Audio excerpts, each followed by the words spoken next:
ACPW, your world heavyweight champion, the dark horse Greg Spitz, has reigned supreme here. Anytime I've been in the ring in one-on-one competition, what happens?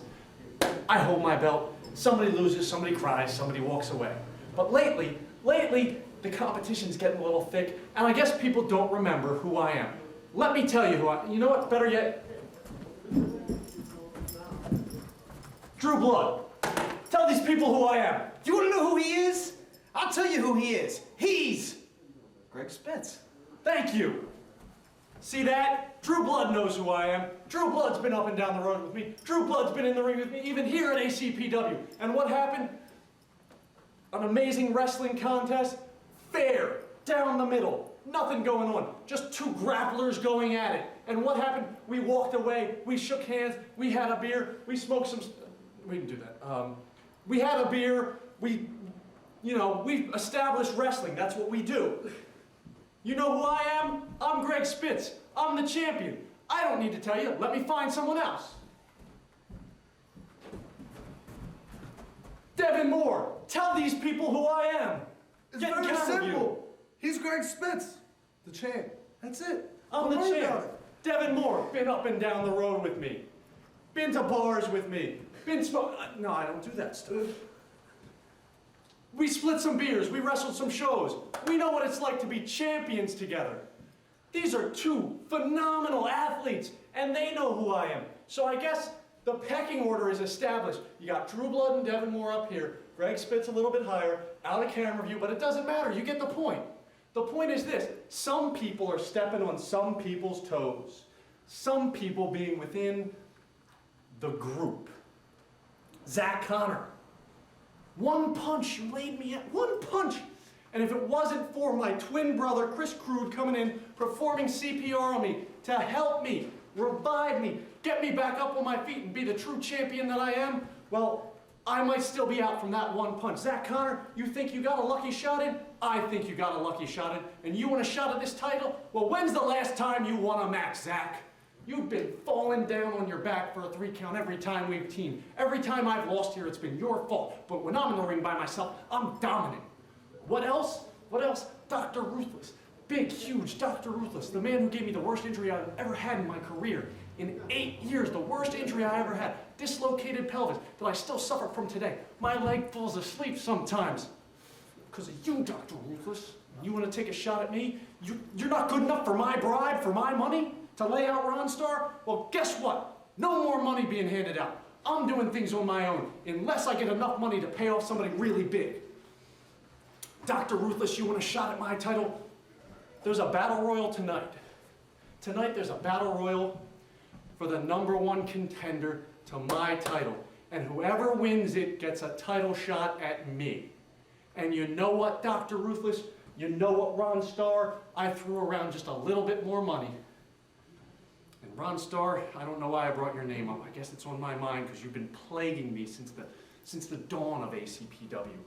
My first match here, that wasn't a loss. You counted 3. You're not a referee. You counted 3 and cost me my first match. You've been a thorn in my side, Ron Starr. You've been a pain in my ass. And I don't care if that gets on TV or if it gets bleeped or what. I'm Greg Spitz. I'm your heavyweight champ. And I'll get back to the point I was making a second ago before I got confused by you, Ron Starr. You're in my mind, Ron. I've been trying to take you out the entire time, and you know what? It's gonna happen. It's gonna happen sooner or later, Ron. I've got a man who wants redemption, who wants to rejoin the group, and he's gonna earn his stripes tonight, and I'm bringing back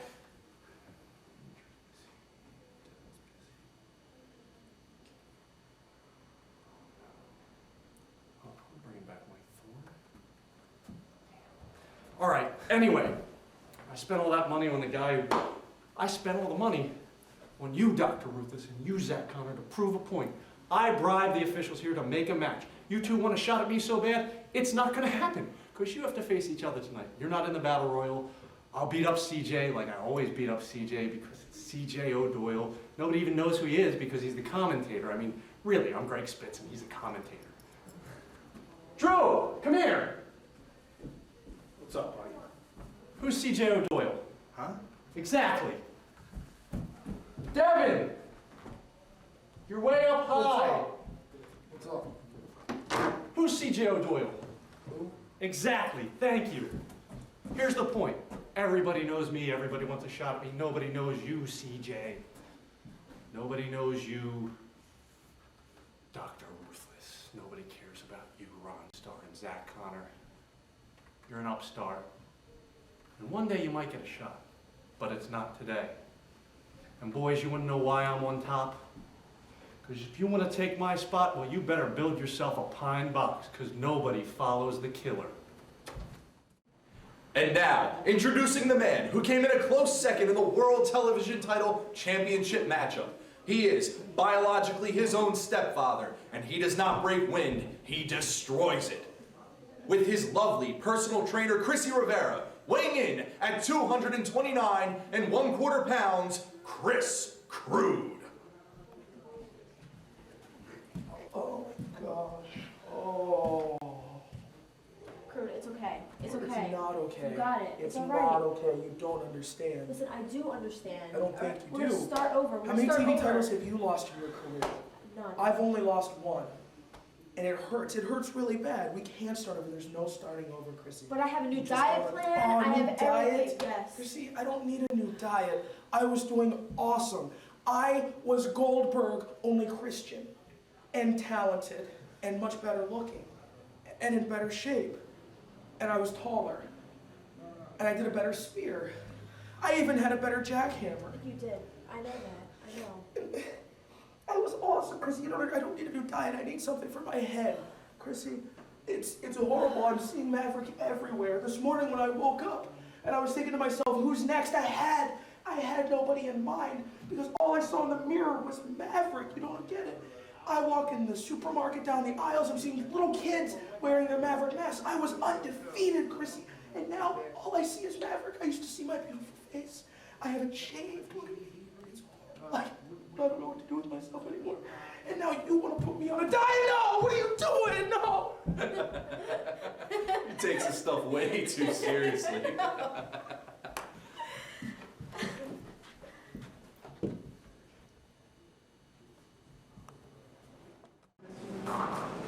Give me the mic.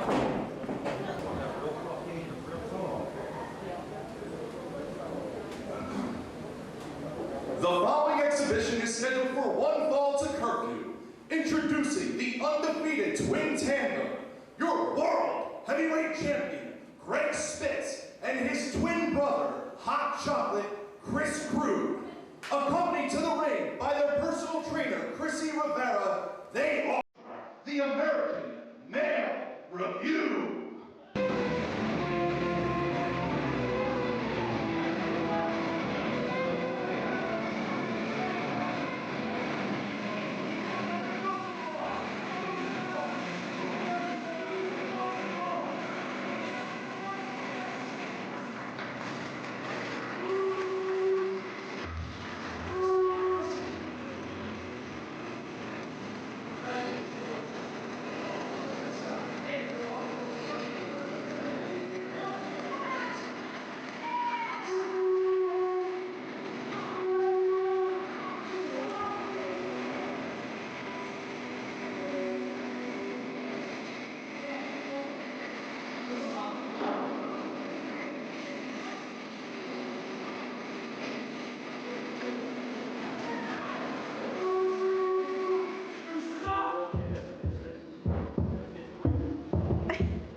Do you want to do it again?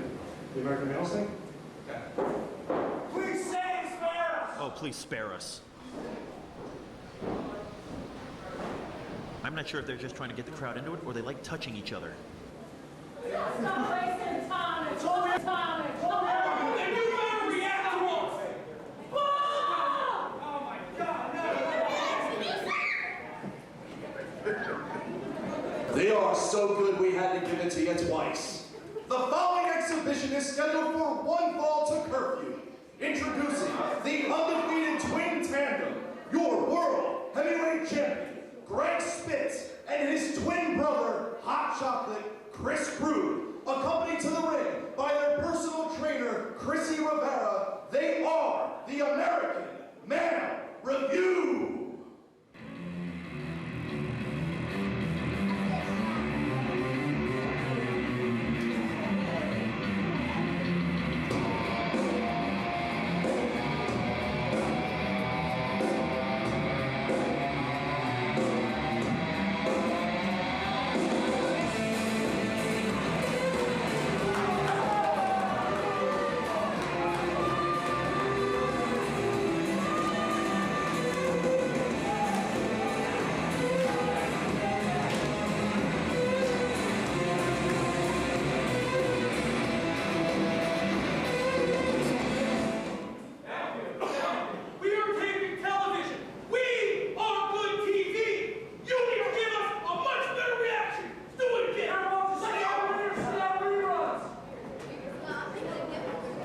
The following exhibition is scheduled for one fall to curfew. Introducing the undefeated twin tandem. They are your world heavyweight champion, Greg Spitz, and his twin brother, Hot Chocolate, Chris Crew. Accompanied to the ring by their personal trainer, Chrissy Rivera, they are the American Male Review.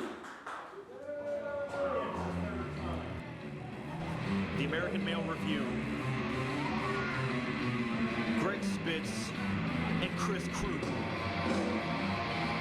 Supposedly twin brothers, if you compare them by Funhouse Mirror standards, are being led to the ring by a woman who looks like she's missed a solo flex session or two in her day, Chrissy Rivera. Somebody should just get them an applause sign and be done with it.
I told you. No. I told you in the back. You shouldn't do so many sit-ups before you come out here. I mean, your abs are just showing too much. Amazing. What we are out here for tonight is to show you people just how truly talented we are. You see, tonight and tonight only, there will be an exhibition match to show you just how good Chris Crude and myself are. Just how good we are. Should we bring our opponents out? Okay. You know what? Cue some music. Pick a song. We got our opponents. And they're ballet. Yes, pick a song. Any song. All right, guys, come on up. Let's go.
Tommy North Shore and Mark Martin.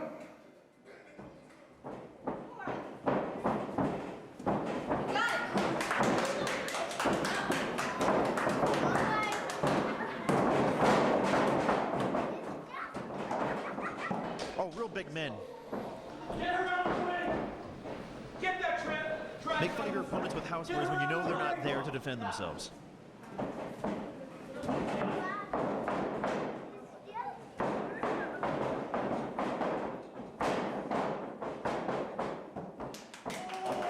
What's next? A tag team match with a bottle of Arm & Hammer and a bottle of Spick and Span?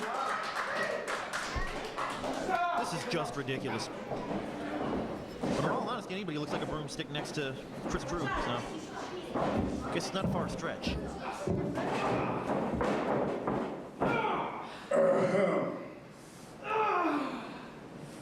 Gentlemen, please let me reintroduce myself. I am Onslaught, the Commissioner of American Championship Pro Wrestling. Nothing goes down here without my okay. This little exhibition match that you're throwing, Yeah? I didn't know.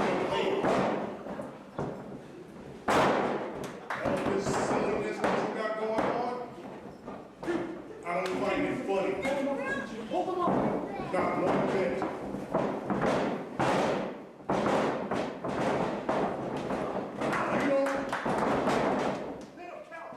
You don't cut this foolishness out right now, there's gonna be a problem. What you talking about,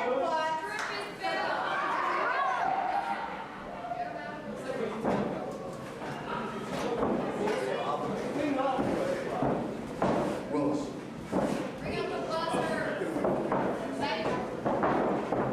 Willis, North Shore has clear.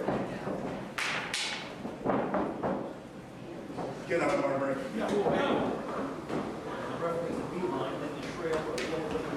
Why are people like you? Shut up! You think I'm to be played with? You think this is a game?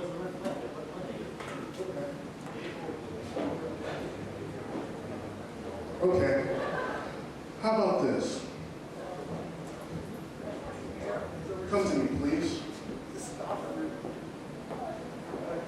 You two, get out of my ring and get in the back because I got something special for you.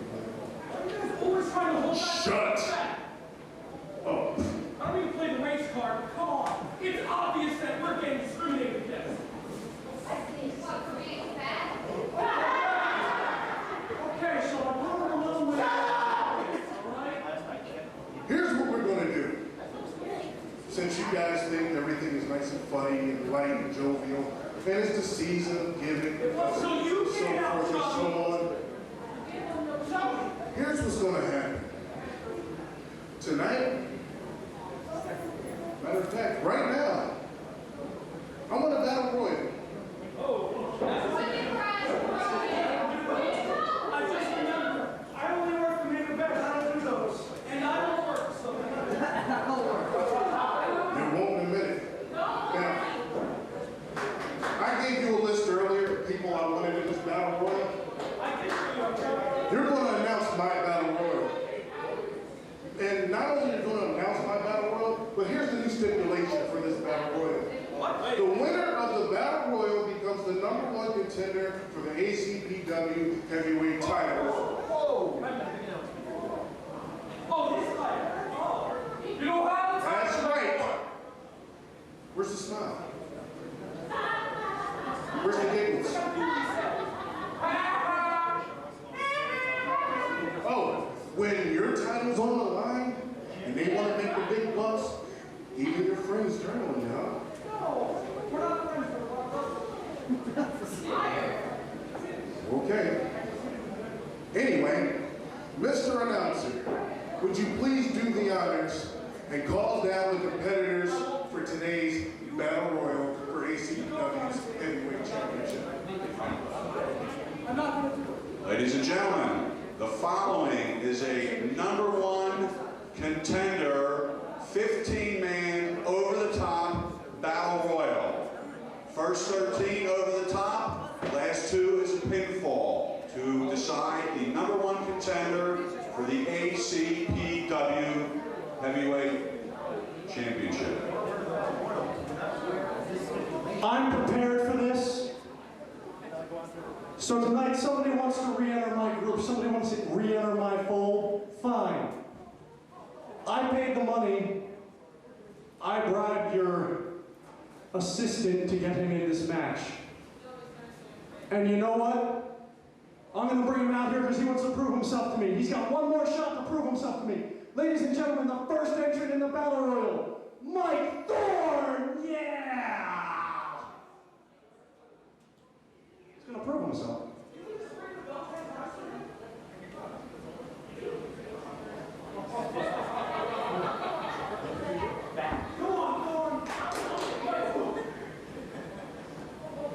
The participants from the clock tower at the top of the hill, weighing 200 pounds, Dr. Spider.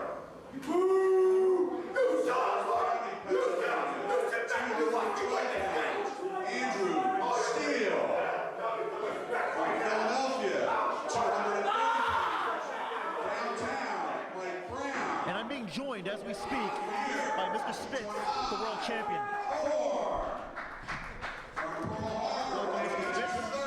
Hello, how you doing? It's been a long time since we've seen each other. And bigger and better things as always. Look at the camera. Now come on, you and Chris Crude as brothers. Identical twins. I bet you didn't realize that. Born in a funhouse? No. We were actually born in Philadelphia. This is already started, and I don't know by the way. Well, I'm shocked at a cruiserweight nightmare. Cruiserweight. He looks a little chubby to be a cruiserweight. Now here's a cruiserweight for me. Drew Blood. Let's look at the odds. They're stacked. Oh. Mike Thorne. He's going to town. Mike Thorne. You gotta love it. And Tony the Tiger has been eliminated. 305. Ron Starr, no! Who said Ron Starr's in this match? Ron Starr's not allowed in this match. Ron Starr's not allowed to show my fight. I don't want to see Ron Starr here. I don't want to. No, Ron Starr is not allowed to face me. Here comes Mr. 490 FNA. Donnie Allen, I'll face Donnie Allen. Bax? That's not Billy Bax. Who's that guy? Billy Bax is white. Looks like Opie. That guy does not look like Opie. He looks like a guy trying to look like Raven. Mike Brown. Why is Mike Brown still in there? Who's with Mike Brown? And as you can hear, Get rid of Ron Starr! Come on, Thorne! You want to prove yourself, Thorne? Winky! Get in there, Winky! No, Winky, no! Oh, come on! I can't believe this. another man eliminated by Ron Come Starr. on. Who's in there? Shaka going over the top. Shaka is out. He's out. Teddy Fine. Yeah, I can beat up Teddy Fine. Let Teddy Fine win. Thorne can win.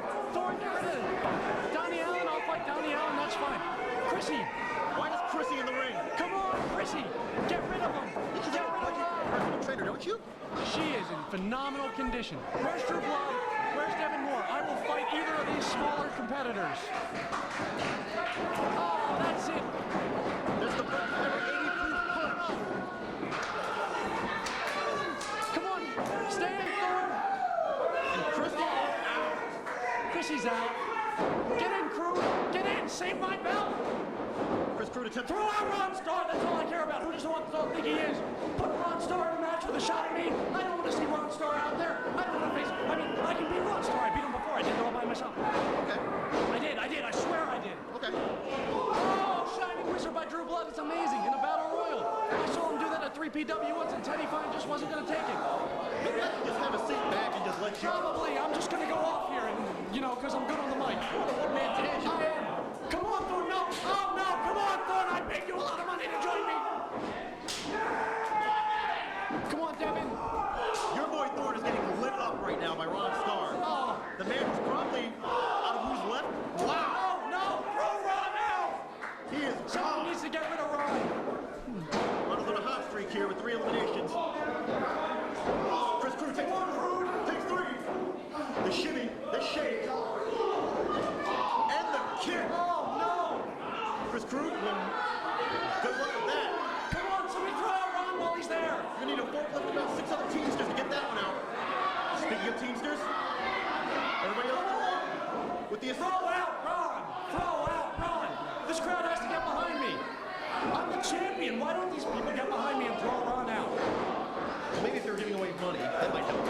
I've been giving away money. It helps me keep the belt. I mean, I don't give away money. I found the belt on my own. I'm a great competitor. Everybody knows that I'm the world champion, heavyweight champion. Okay, I'm a legitimate superstar. I am revered all over this country. I'm huge in Japan. Really? Huge. They love me there. Somebody needs to throw out Ron Starr. Thor needs to throw him out, or Drew Blood, or Devin Moore. Anybody who can just throw him out for me, I will be happy. And Donnie Allen is gone. His chance at a contendership is officially out the window. Oh, I can beat Donnie Allen. Come on. Come on, Thor. Come on, Drew. Come on, Crew. Come on, somebody. No! Gone. Over the top and hard. Thor is still in this. Come on, let one of these jobbers win. They don't deserve a shot. Chris Crude, airplane spin. Where's he going with this? Still hoisting him around. That's an airplane spin. Ron is still in this. Went down. Come on, Crude. Come on. Chris Crude's having a case of vertigo at the moment. Chris Crude is a phenomenal athlete and phenomenal position. What are you doing, Thor? He's on our side. Don't go after him. Idiot. Thorne's going to make another attempt. Off the ropes. He's stopped. Kick to the boot. Oh, we got Drew Blood's getting into it with that fan. we have a couple guys going at it with a thin fan out here in the room. Oh, come on. Yes, yes, throw out Teddy. Throw out Teddy. No, I can beat Teddy. Leave Teddy in. Crude and Thorne. It looks like we're going to be facing off an impromptu tag match. No. I can beat Teddy fine. I know I can beat Teddy fine. Throw out Ron. Throw out Ron. Throw out Ron. Somebody help me. Throw out Ron. Our mighty world champion, ladies and gentlemen.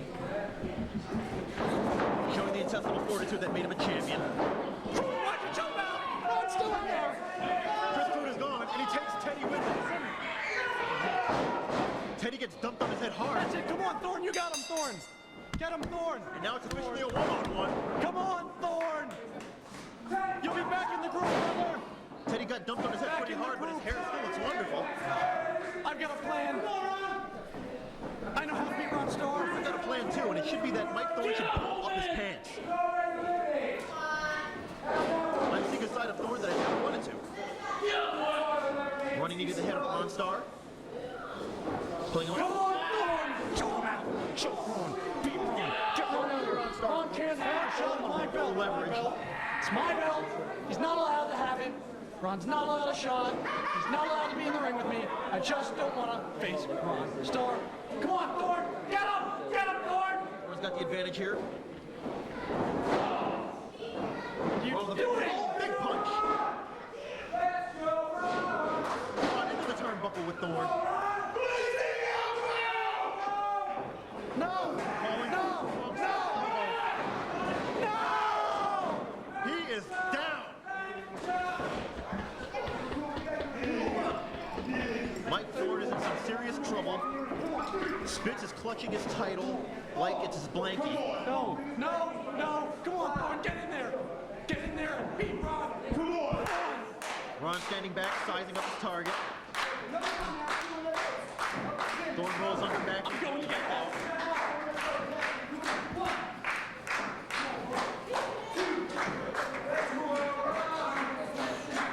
Thorne making another attempt back into the ring, and now we've been joined by Chris Crude and Chrissy Rivera. He's trying to hold me back. Can't Thorne brought back in the hard way. What do I do, man? I don't know, but Chris Crude eliminated. no! Big close line. Thorne! Thorne is staggered. Pulls back to the corner. A bunch of hot Buster! running rear end battery ram comes off with a drop kick. No! Ron is absolutely livid, and he's coming for Thorne again. It's time for Plan B. He's moving in. Plan B. Plan B is in effect. Leaving the commentator's booth. Spitz, Chris Crude, and Rivera have just left the commentary area. They claim to be helping Thorne, but have left altogether. Where are they going?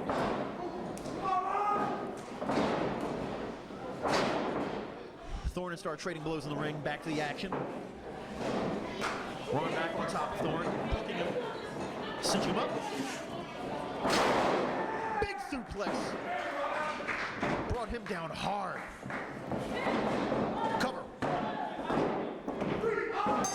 Whoa, caught him with the 3 count. Your winner and new #1 contender for the ACPW What is going on? heavyweight title.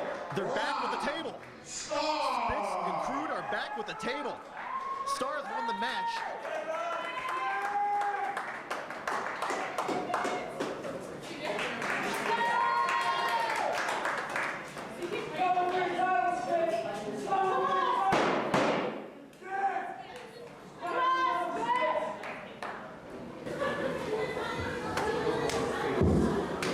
What happened out there?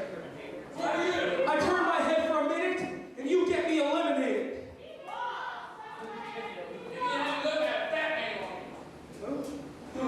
I said, who got? You're not allowed to touch the mic. You don't have the skill to do that. Get in the ring. Who do you tell me what to do? You know what? Cough, 3PW, cough.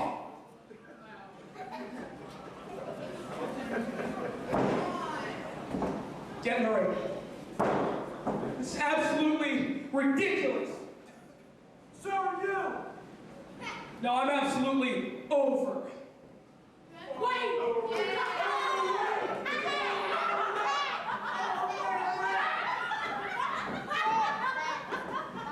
can't even do this anymore. You got it. He is only 227 pounds of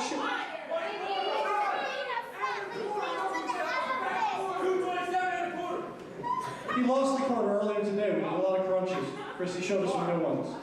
But Mike, you know, this was your shot to get back in the groove. This was your shot to get back at the main event. Because I'm the main event. I'm the main event. Everybody wants to be Greg Spitz. I'm a loser? No, I'm going to show you what... I'm going to show you the stroke I got here. I'm going to show you the most dominant tag team in this company. Hit the music right now.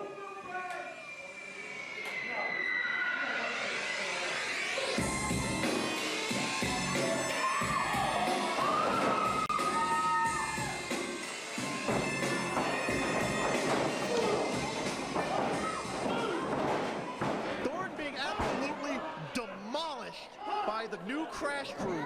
You don't listen, boy, huh? You don't listen, huh? Oh, Crash crew scooping him up. Oh! He has been demolished.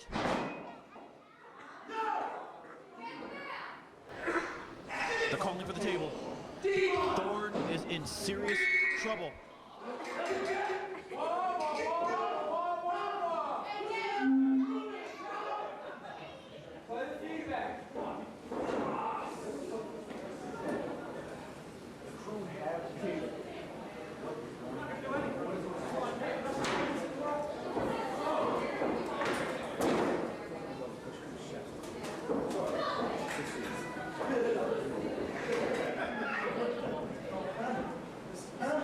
It's officially 4-on-1. Thorne is in a rough way here. He's got no backup. He's got not a leg to stand on at the moment.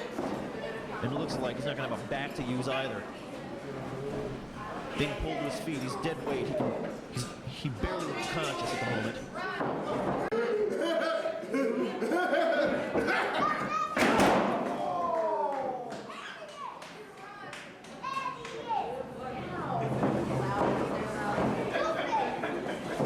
Somebody's getting a Christmas bonus. When you don't get the job done, boy, that's what happens to you. Yo! Checks in the mail.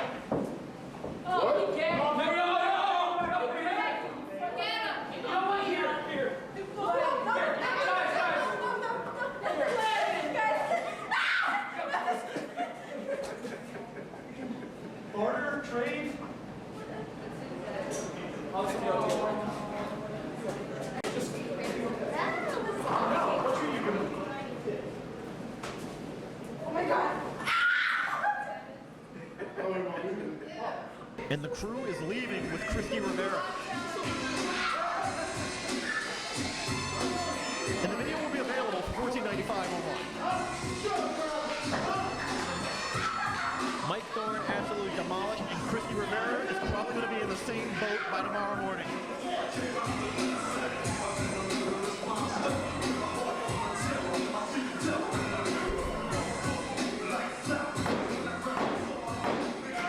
Big man Chris Crew getting a pin on an unconscious Mike Thorne. Beaten like an undeserving circus monkey at the hands of the crew.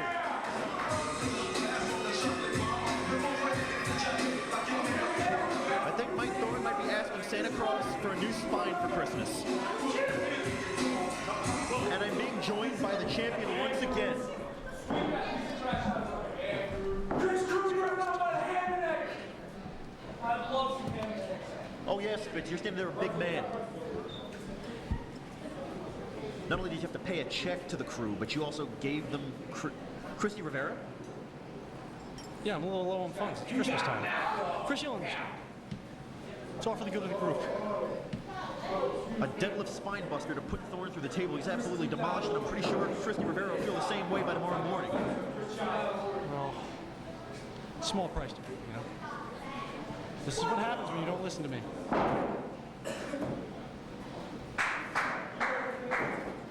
Was it honestly necessary? The man was already beaten, leveled by Ron Starr. I didn't do it. You didn't have enough in your tank to at least take out a half-wounded man? I'm reserving this. I have to face C.J. O'Doyle tonight. He's a legitimate contender to my title. He's a threat. And now you have to worry about Ron Starr down the Didn't you line. see that once again, Chris Crude and I came to ACPW and had to carry competitors like we did in that opening exhibition? ACPW fans, you're looking at the best tag team in ACPW today.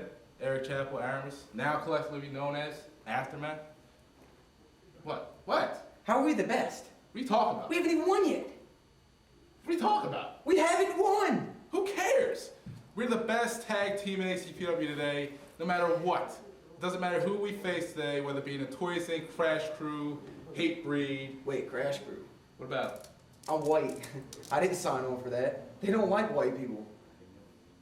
What? What did I tell you before? What? 2 pizzas, they'll be in the toilet, they'll be fat, they'll be running around all slow. That's it. Dude, I gotta go to the toilet now.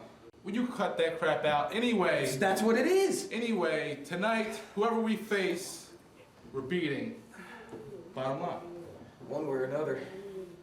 Anyway, this interview's over. Let's go. What's his problem? Oh well. County, Pennsylvania, weighing 212 pounds, Andrew Steele. His partner, also from Delaware County, Pennsylvania, weighing in at 187, Don E. Allen.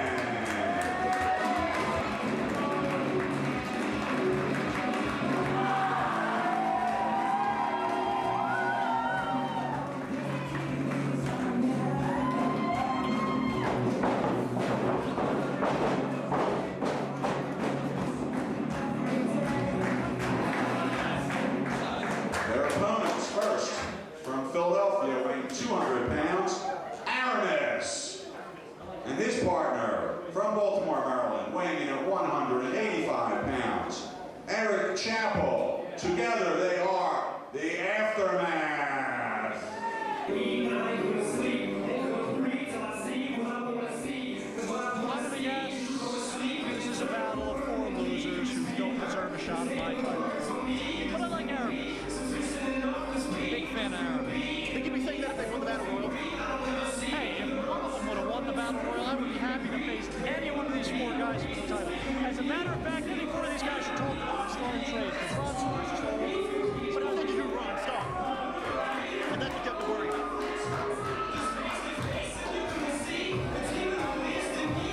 And here you have youth and power in the form of Aramis and Chappell.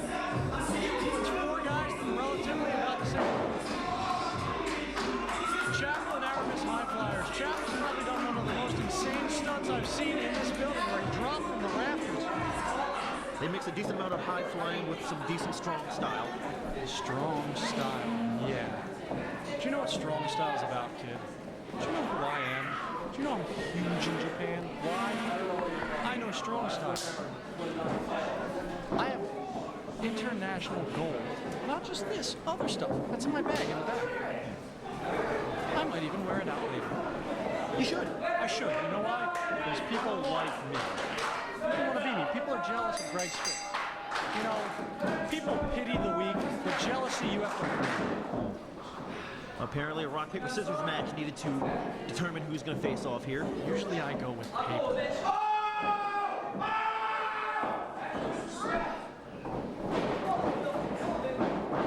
You've got Steele and Chapel to start off. Ducks a lockup. Gotta love the Tony the Tiger guard. Yeah, you know. They're great. Are they really? I haven't seen anything that impressive yet. Ducks a second collar and elbow.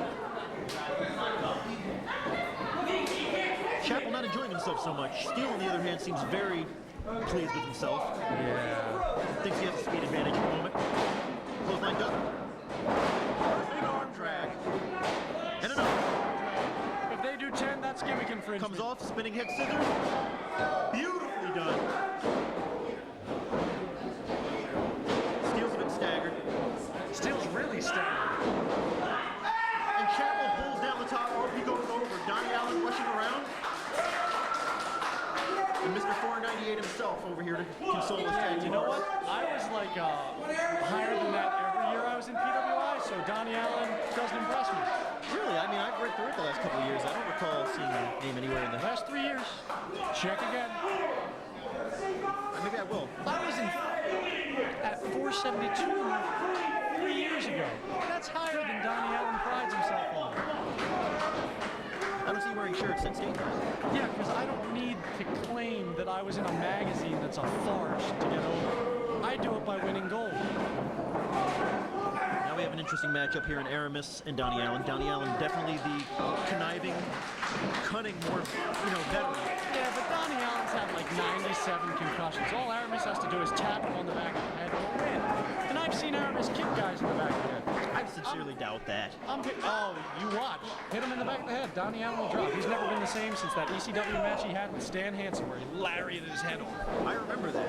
Yeah, remember because Stan Hansen can't see, so he just throws real crazy. Aramis with the reverse.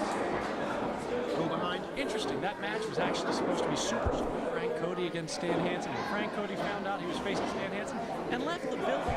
So Donnie Allen, being the competitor he was, and being so whacked out from all those concussions, got into the ring. And he got even worse. Nevertheless, and a drop down. Take over, side headlock, take over. Donnie Allen in control of the moment.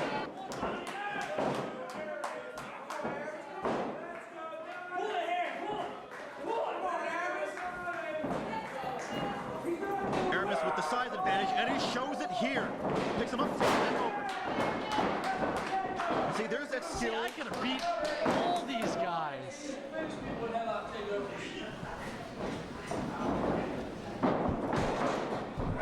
Climbs the tree. That's old school. That's wrestling. That is a grappler in there in Donnie Allen. That's very true. As soon as Aramis kicks him in the head, the match will be over. I sincerely doubt that again. Donnie Allen, a veteran of many years. Ducks one.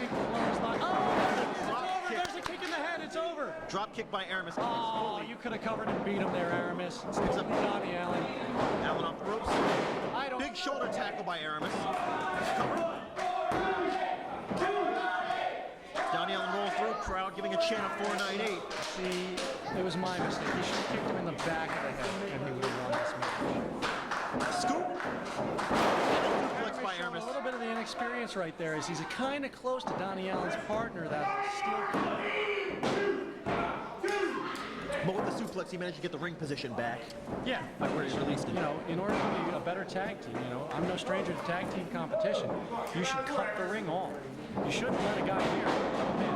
That's just the inexperience of Aramis showing. Well, as I did say, Aramis and Chapel are a young tag team. They are a young tag team, which is why They've been wrestling for many years. like Donnie Allen. Oh, back of the head. He's out. Cover him. Dual collision. Donnie Allen is out. Aramis is down. I'm telling you, if Aramis can make that cover right now, Donnie Allen done. Donnie's been hitting the head 17,000 times. I think But he's still fighting back. Donnie Allen's actually the guy who taught me what it's like to get a concussion, and the fact that he's had so many, he described them to me, and I said, oh, I guess I got a concussion. Vicious hit. Comes off, another drop kick. Chapel House of Fire at the moment, going up top. What's he doing? Walking the rope. Amazing Hurricanrana. Rana. Watch a little Lucha Libre here. No, I just like saying Rana. So that's showing you how Chapel is probably one of the most athletic competitors, the most agile competitors in ACPW, along with Versatile whip. and Devin Moore. And Steele showing his size of it. Reverse slam. Fall away slam. Shades of Razor Ramon.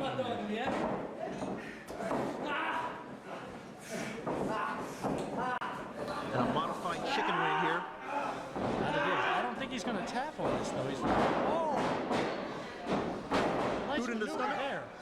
Good setup here by Steele. I'm actually impressed by this guy. This is the first time I think I've really seen it. And modified Falcon Arrow there after a decent combination of attacks. Kicks out after a 2 count. Steele showing his power advantage. What does a falcon need an arrow for, though? I mean, it's a falcon, you know. It's got talons and a beak. It could probably rip things apart without an arrow. How would it hold a bow to shoot the arrow? What those wacky Japanese like to make these insane titles for their moves. If that was Donnie Allen, he was punching in the head, this match would be over. Chapel very free-flowing with the hands there on the Stez press. Stepping outside. Springboard, no! Slingshot leg drop. Jinx. Talking's all I'm good at, so I don't pay.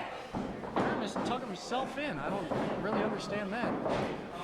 Well, a young tag team has a bit of ego, usually. They both apparently want to finish off Steele here. Won this match. The match could have been over 3 times over, but they're too busy fighting over who gets to finish it. This is not going well for them. Agile guys that, you know, Donnie Allen tagged in. Oh! Nice drop kick by Donnie Allen. Collision of heads. They're staggered. unbelievable. Steele with the distraction and Donnie Allen with the roll-up. Your winners, Andrew Steele and Don E. Allen. Chris Steele at the beginning of the match. So Steele and Allen, Steele is victory. That is. With a distraction and a roll-up. And Aramis and Chapel look absolutely dejected. I think they were distracted by those Tony the Tiger tights. They were fighting right.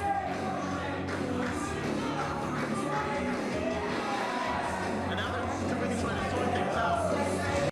ACPW. As you saw last time Zach Connor was in your TV sets, I finally did what I believed was right and what I think should have been done a long time ago. Greg Spitz, you've been using people in this company for far too long, and you used me, and quite frankly, I'm sick and tired of it. I showed that when I leveled you with one punch and held your title high, signifying that yes, I should be the World Heavyweight Champion here. That's been my goal since day one, and it will happen someday soon, but Spitz, just realize one thing, that this is not over. Not only did you cost us our tag title match, but you've put a rift between Noel and I, and that, my friend, is uncalled for. My main squeeze is my main squeeze. This crowd knows all too well that Zach Connor and Noel are inseparable. Greg Spitz, try what you want, do what you must, but fail you will against Zach Connor. When it's all said and done, and all the smoke is cleared, Zach Connor, along with whoever wants to back me, are going to be standing on top because love me or hate me, it really doesn't matter. I am the future of ACPW, like it or not. Here we are again. Here we are again. Right here. ACPW, I'm on your heels. I'm on your heels. When I came here during the summertime, I had a plan. I had a notion in my mind of what I wanted to do, and now it's all laying out. Okay, it's all starting to lay out. Tonight, Zach Connors. Zach, you are in for the fight of your life. Zach, you've never been in the ring with an opponent like the Diggy Diggy Doc, Dr. Ruthless. Zach, tonight, when I lay you out and you're counting them lights, 1, 2, 3, all I want you to remember is you're just a stepping stone, okay? Greg Spitz, you have something that I want, and that's your heavyweight title. You have something that deserves to be with the Doc. The Doc is one of the best wrestlers on the East Coast, as well as the West Coast, as well as something in the middle. The Doc is the man. The Doc is the best wrestler in ACPW, and the Doc deserves to be the heavyweight champion. There will be nothing that will stand in the Doc's way. Zach Connors, you will be laid out. You are the sacrificial lamb for the Doc tonight. Zach Connors, I feel sorry for you. Zach Connors, when I beat you tonight, don't be mad at the Doc. Don't be mad. Just realize that you're just a pebble. You're just a stone in the way of the rock, the way for the Doc to get to the big rock, the big glacier, and that is the heavyweight championship. There will be nothing that stands in the Doc's way. As far as Ron Starr goes, Ron, you my boy, I love you, but it's time to step aside. The Doc is coming, because I want all you suckers to remember one thing. There's 3 different types of people in the world. Those who don't know what happened, those who wonder what happened, and everybody in ACPW, like the Doc, that make things happen. The following contest is for one fall. First, from Blandtown, USA, weighing in at 228 pounds, Zach Connor.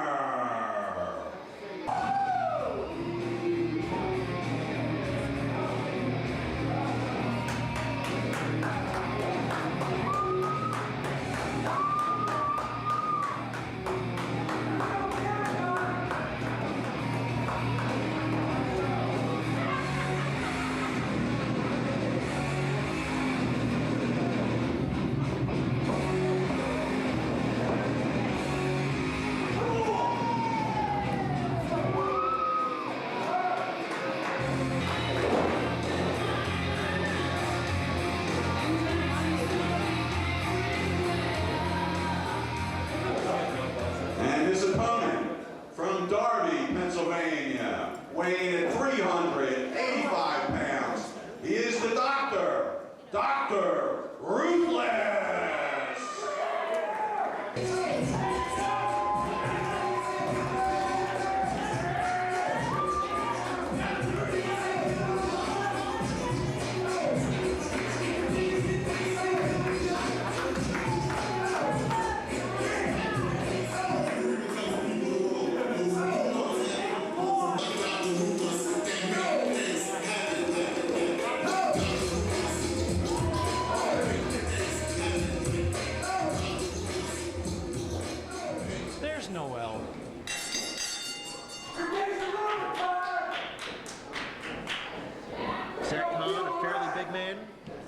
Against Dr. Ruthless, a much bigger man.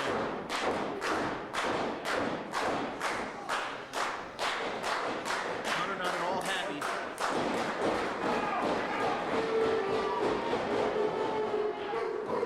Not able to get the crowd into it. Apparently he has some tendonitis in the knee, leading to that little jackrabbit foot drop.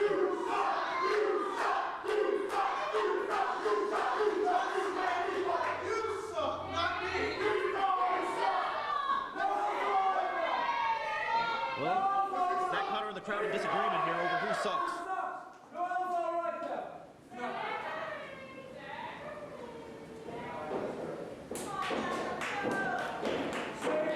You know, both these guys want a shot at my belt. You know the reason they weren't in the battle royal? Because I paid for them to wrestle each other. Old Stuff doesn't realize there's not a rhythm I can't buy. He wasn't exactly pleased with the fact that you guys decided to make impromptu matches with cleaning supplies. Just because we can carry a broomstick doesn't mean we're bad guys. So who are you guys going to wrestle next? Mr. Clean and Aunt Jemima? Probably. It's a syrup on a bowl match. Connor working the arm. Not necessarily the best strategy for a big man. Hey, you know, you take away that arm, you take away that big choke slam, you take away that flatliner, what's Ruthless going to do then? Well, but usually with a larger opponent, you want to go for the legs. The legs have to hold up the weight and sustain. That's what I would do, and that's why I'm the world champ, because I would think that way. Bruno's showing his technical ability. Watch. Zach hung out with me long enough, but he'll probably go after the leg eventually. Connor takes to the ropes.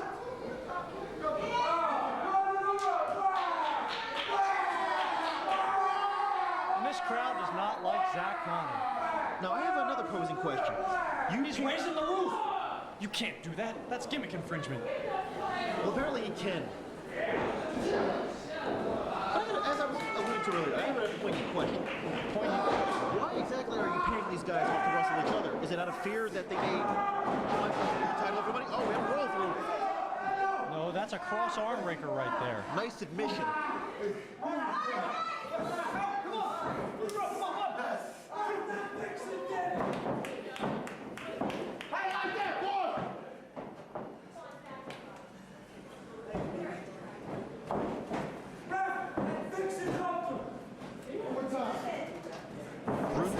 And Connor lock up.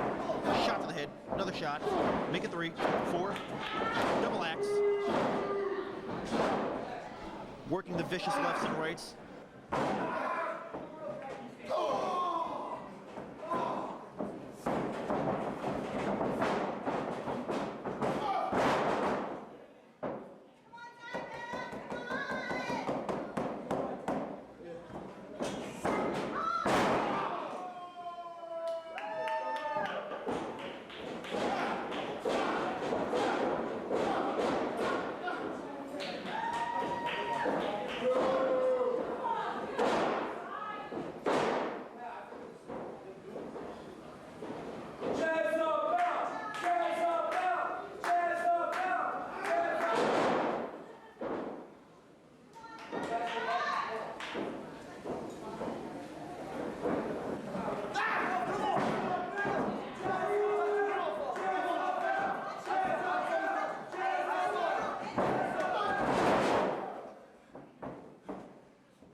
The gimmick. It's pretty obvious. It's like, you know, every now and then we decide to, you know, have dinner and show some nice ladies around. And you know what? Maybe, hey, look over there.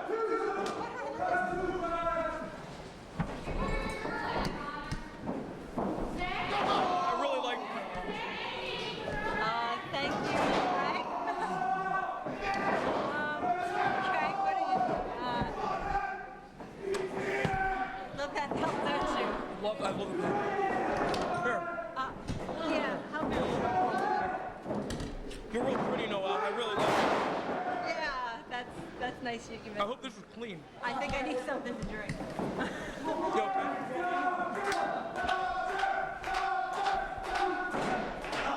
So, how's everything? Good. Greg. Yeah, it's always been great. It's, you know. I get confused. Oh, I think I need more to drink. Yeah, maybe. Oh, wow. Almost sledged by Zach. He's doing pretty good for himself. Yeah, he's not doing so bad alone. Tasty. So how's the food? Fine. Yeah, I guess. What's going on? Nothing new? Nothing special? No, nothing new, really. You know, I was thinking maybe after here we could, you know, watch Sean Hogan. I don't know. How would that sound to you? That sounds good. Sean Hogan, maybe some Batman. I'll watch some Batman. Batman would be awesome. Harley Quinn. Yeah,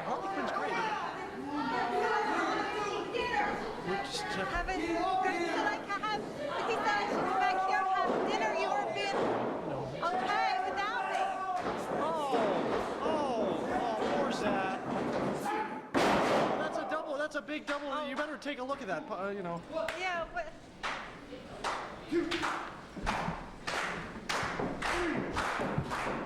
That's real cool. That's awesome. I love your shoes. They're so pretty. Wouldn't we look good on a wedding cake together? Me and you? I think we make a cute couple, Greg. I think I need to drink some more. Let me have some of that. No, this is the greatest date I've ever... Oh, would you like my wife?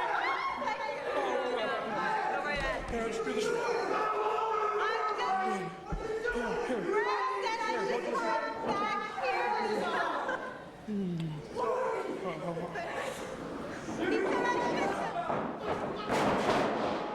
you left a little food on the Oh, I'm counter. sorry. Let me get something to clean that. Yeah.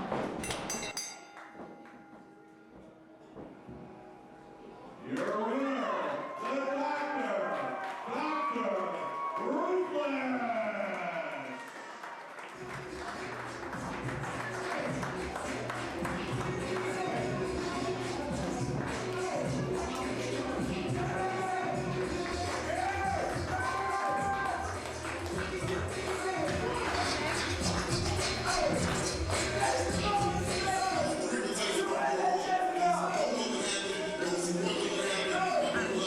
I think he wants your belt.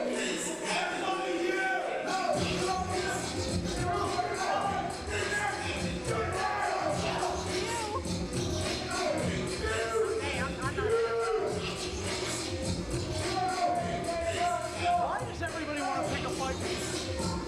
I don't know. I kind of like you. I think I'm gonna get yelled at.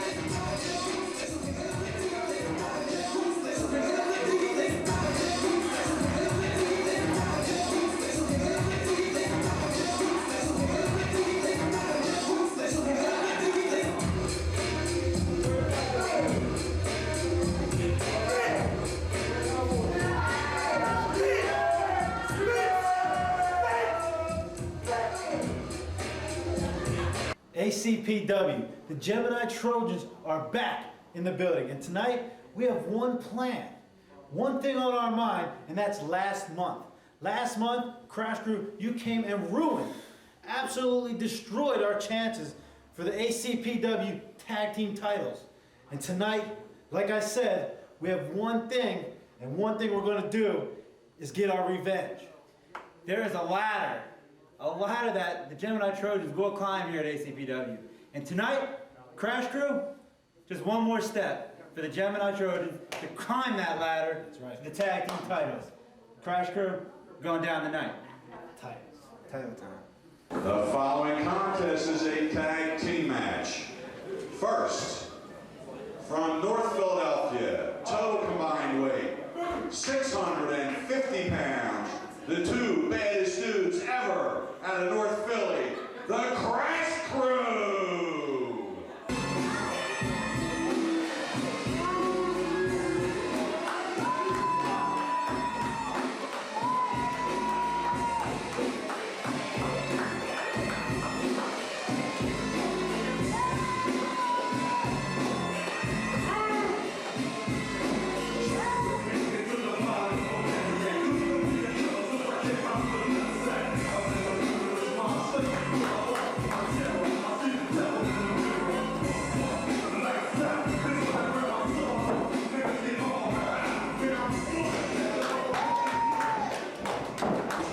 Their opponents from Hollywood, California, total combined weight, 440 pounds, the Gemini Trojans.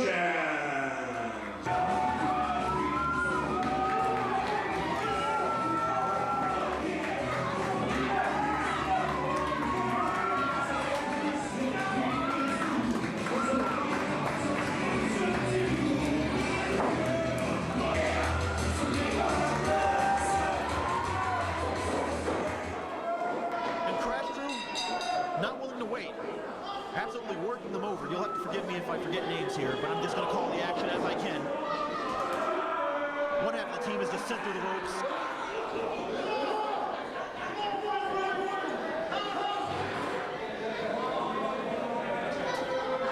And Crash Crew kicking things off extremely early here.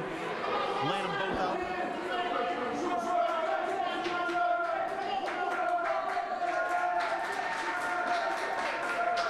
Trojans on the outside regrouping and also trying to get the crowd back into this for them. Ooh. And a vicious headbutt. Positioning didn't work out. Couldn't make the tag. Send to a neutral corner. Put him up. And a vicious open hand slap to the chest. Another chop. Another vicious headbutt. Working over very well. Whipped in, comes off, misses a splash. Big drop kick by one half of Gemini. And a roll up, cover. Kick out at 2. Moving to the action, okay, we got a reverse chin lock here. Trying to soften him up. Big right hand staggers the big man. Now the Crash Crew has gone through a few lineup changes over the years, but they've always stand as one of the dominant teams in the tri-state area, not just ACPW. Double back elbow by Gemini Trojan. Comes off. Double drop toe hold. Into a front chantry. He's working him over. Into a cover. Kick out. Flips him back over. Holding him into a front chantry. Wrenching on the neck. Trying to keep him down.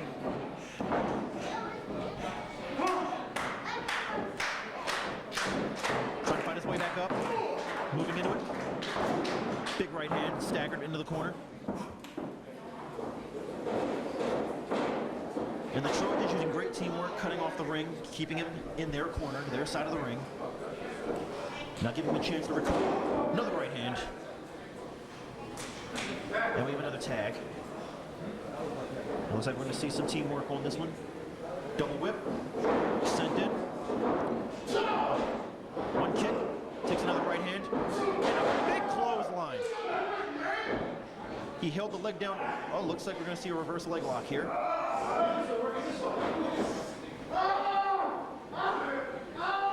This move has many names, most notably the execution. Kwame has seen enough. He goes in, and now it's a Donnybrook. All 4 members in the ring. Kwame and one half of Gemini Trojan going at it. And the rope is pulled down. He goes over and out.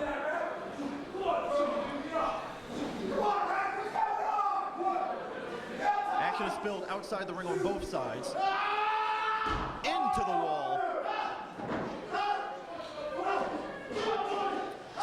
I don't even know what the legal man is anymore. Gemini's Trojan, both guys look so identical, it's almost impossible to tell. I don't know if the ref even knows at this point. They're still going at it. And it looks like we're going to have a double disqualification here. The refs lost control of this one. They're both going on outside. Mongolian chops by Kwame on one side. Both halves of Crash Crew regrouping on one half of the Gemini Trojan.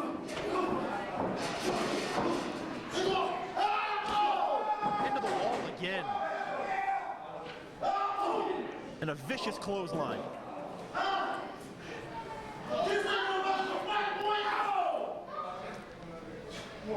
They can keep pounding on each other all they like. There's still no victor. We've got a double DQ here. But they don't seem to care.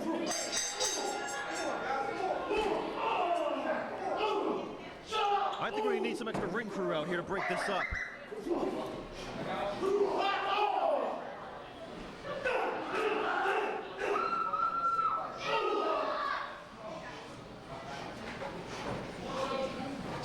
Crash Crew is not happy at all with this. Gemini Trojan, absolutely not happy. And they're going to battle up the aisle here. They're dangerously close to the crowd.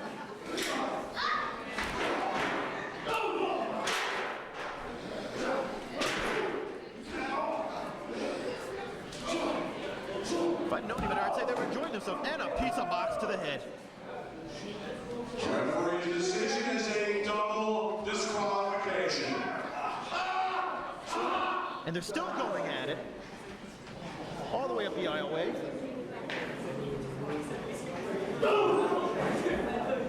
Following contest is for one fall. First, from Pearl Harbor, weighing in at 230 pounds, Bazooka Joe. Oh my God.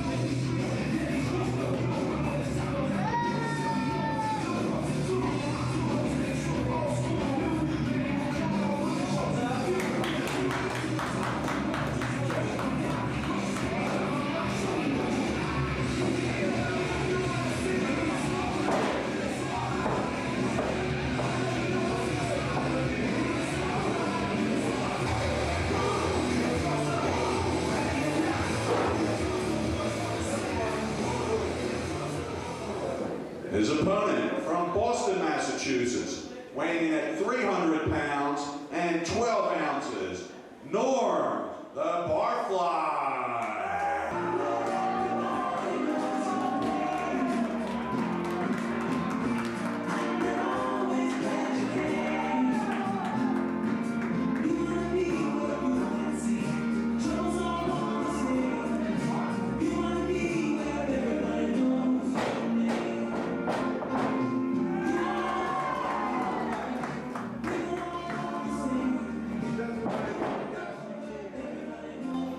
Okay, apparently these guys are going to compare muscles here.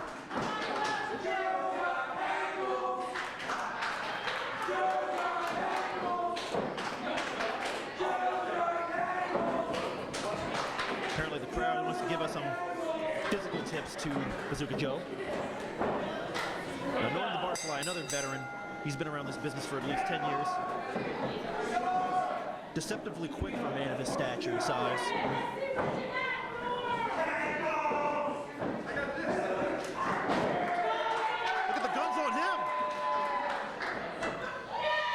And that's at least a keg right there.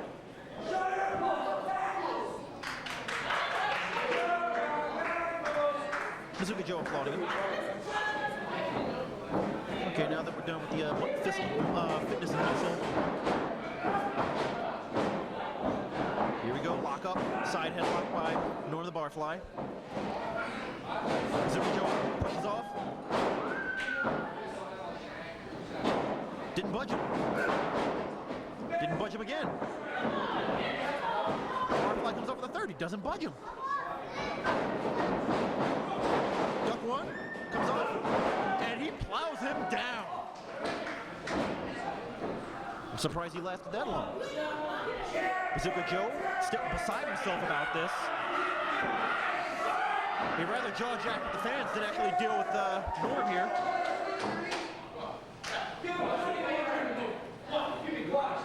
Ref administering the count.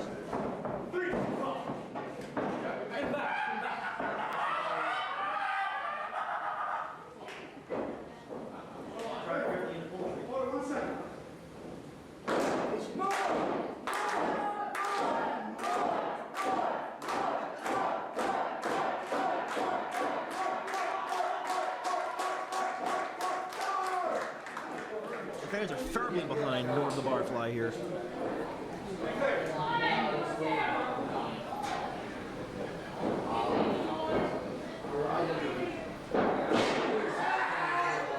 Psychological edge also going to the Barfly. Bazooka Joe just not being able to get into a rhythm here. Calling for a test of strength, and a kick to his gut. Blow to the back. Shot to the arm. Bazooka Joe to legs off on the arm. Now showing off for the fans with some push-ups. Now normally the strategy with a bigger man would be always go for the legs. If he can't stand, he can't fight. Going for a neck breaker here. Connects. Vicious neck breaker.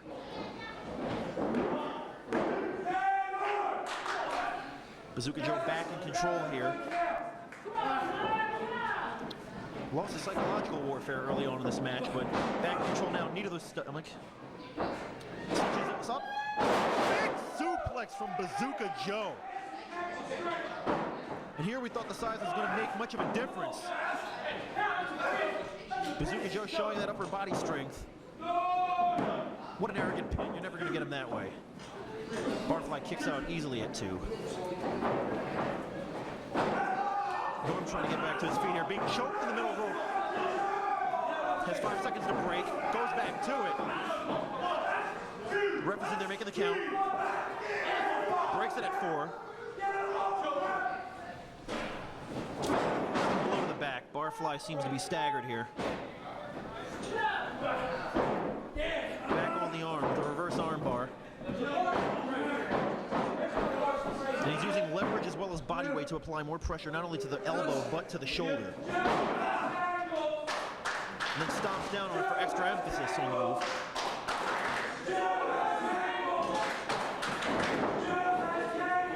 Rolls Barfly over, cover 1-2, kick out at 2. Barfly working his way back up. Joe still in control. Joe again with the body strength, a body slam on Norm the Barfly. Another kick out. He's doing the right thing. He's applying the pressure where needed and then going for the covers early and often. Blatant choke. Taking the shortcuts as best he can cover. Another kick out at 2. Didn't hook that leg quick enough. If he'd hooked it earlier on, he might have gotten it. Barfly on his feet off the ropes. Duck 1. Coming off. Double clothesline. Barfly is down. Bazooka Joe is down. Bazooka Joe not only has the impact of the clothesline, but the weight of Barfly on his chest going down with that double clothesline. Both men are down.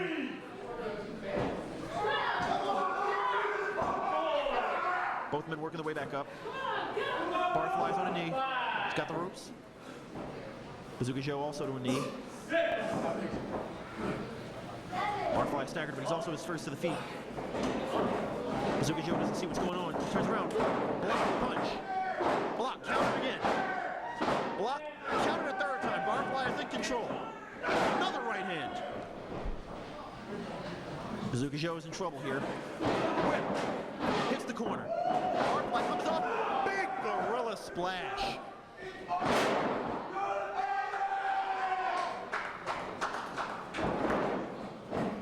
Barfly with the cover 1, 2, kick out.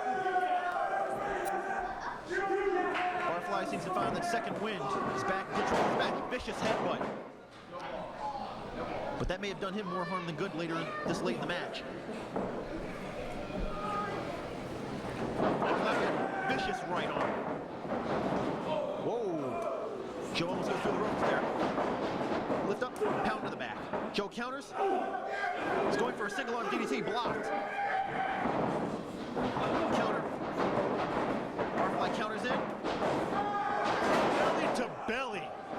Cover. It is over. Beautiful and quick counter.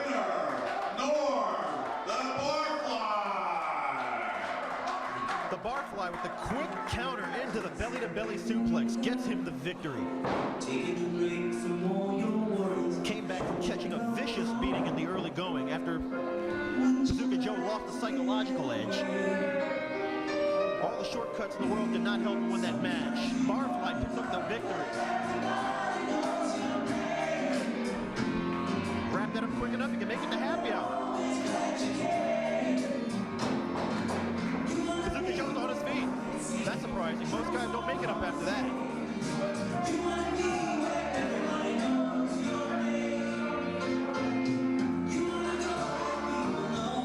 But Barfly pointing out Bazooka Joe. I'm not sure if that was a sign of respect or not.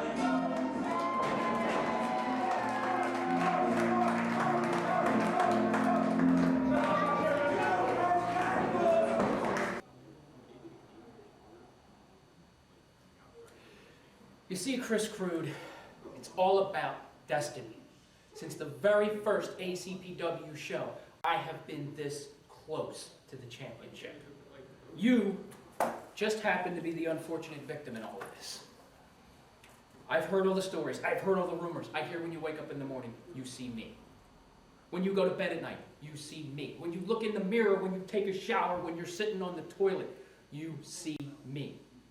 Well, what do you think's going to happen after tonight? This is the beginning of a very long title reign, Chris Crude. And I hate to be the one to break the bad news to you, but if you think the nightmares you're having now are bad, you just wait until after tonight. The following contest is for the ACPW TV title. First, the champion, weighing in at 205 pounds, from the Wild Wild West, ladies and gentlemen, Maverick. Oh God, is this guy again? Let's get a new shirt. You guys can't seem to get anything right tonight, can you? Turn off the lights. That shirt's blinding me. The following contest is scheduled for one fall with a 93-minute time limit. Introducing first, and most importantly, the man who doesn't break wind, he destroys it. And he is Sabian's father. Hailing from Baltimore, Maryland, and weighing in at 229 1/4 pounds, being escorted to the ring by his personal trainer, the lovely Chrissy Rivera. He is the only man worth knowing about. Ladies and gentlemen, Chris Crude.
Let's see you guys dance that good.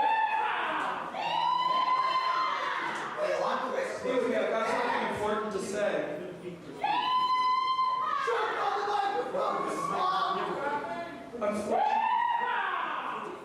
I'm obviously a little depressed and upset. Take some clothes out.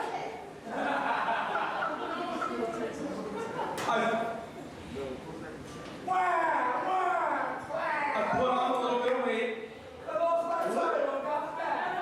because of this title loss. It's had me beat up, it's had me distraught. Start smoking.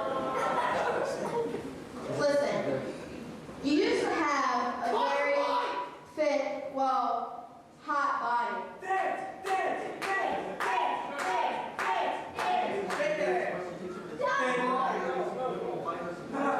I think if I could get someone, you, behind me, to give that, I'm reading, to give that little nudge, you know, I'd be good to go. Over. What do you think? I mean, come on. Come on. Hold on, guys. I prepared the statement in advance. Come on. Don't you want to see me sweat? Don't you want to see me work those birthing hips? Oh, yeah. Because I'm him. That's it already. I've heard enough.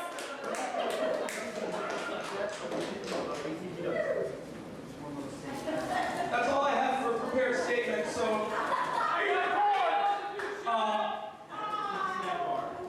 I have decided against exercising my rematch clause tonight, and I will not be facing you for the television title. Instead, I'm going to exercise so I can get back into ring shape. But I found a suitable, kind of a suitable replacement.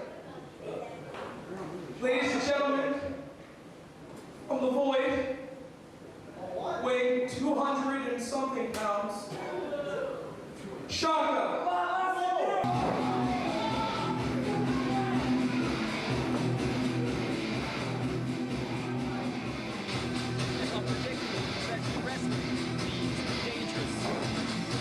Formerly the cruiserweight nightmare, he's bulked up a little.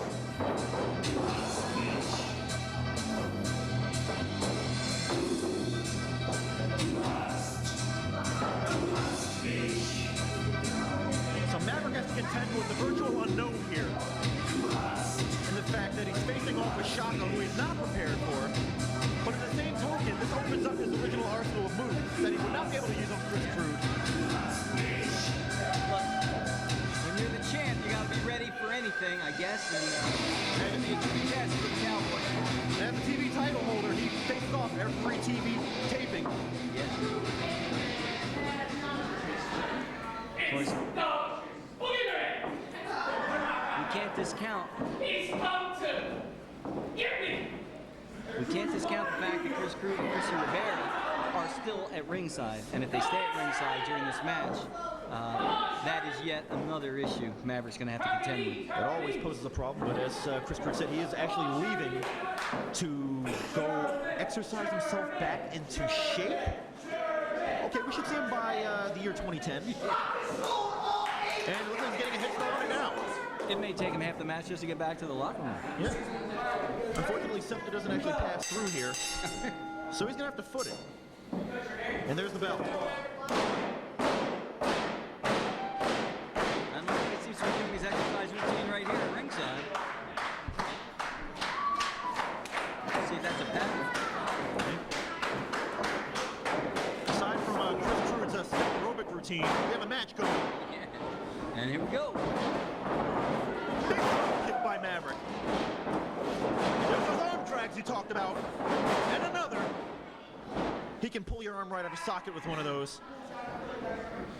A lot of moves like that in professional wrestling that if a fan, somebody has not been in the ring, they don't understand. It looks simple, doesn't look like it's high impact, but something like that where you can dislocate your shoulder in a heartbeat, and for the rest of the match, you're done.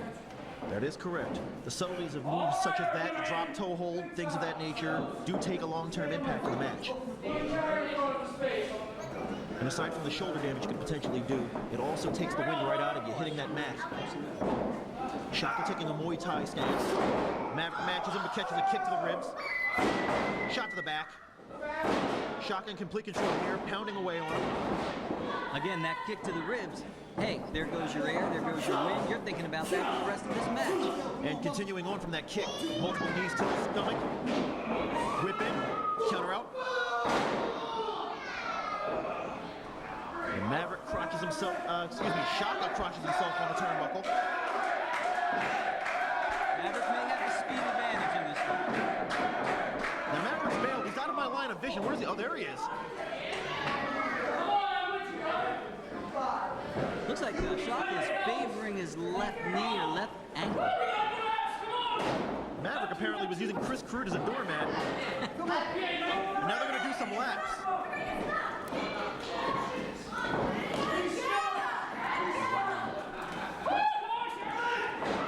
And it looks like Chris Crude's going to need a little WD-40.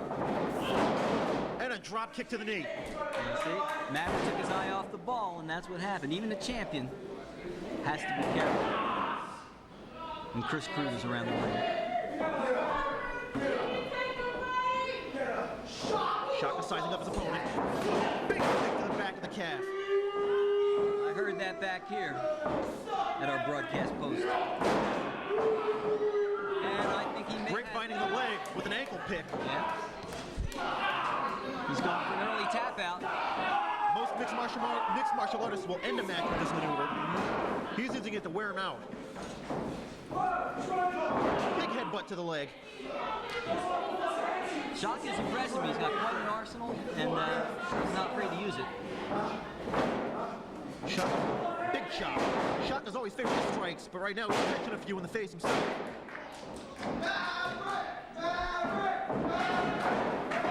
Reversal. Big clothesline by Shaka. Shaka comes off again.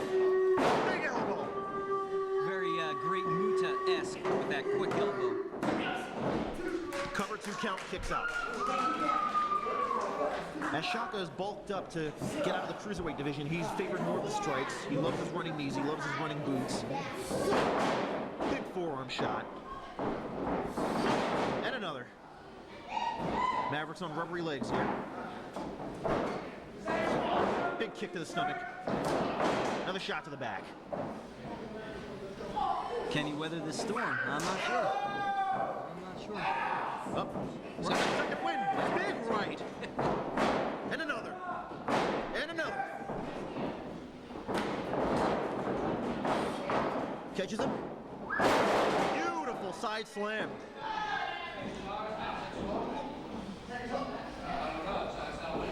Now they've both taken considerable damage at this point. Absolutely. They've slowed down a step, but I don't think either of them has any give up in them at all.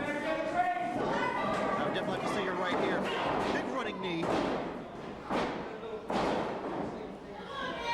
Maverick can't follow up right now. Maverick still recovering from the beating he took early going. Taking damage on that leg. Slowed him down considerably. He seems to have lost any pretense that this is a wrestling match, and now it looks like a brawl. What is going on here? Now what do we got here? We've got the world champion Spitz with his manservant. Winky, Funky, what's his name? Funky Winky? Something like that. I don't know. He needs to start shop. He really needs to start shopping in the grown men's section. Makes me hungry for key lime pie every time I see that shirt. Or green Skittles. Big leapfrog. And a collision into a backslide. Cover. They got it with the backslide. A little quick thinking on the champ's part. Your winner and still ACPW TV champion, Maverick.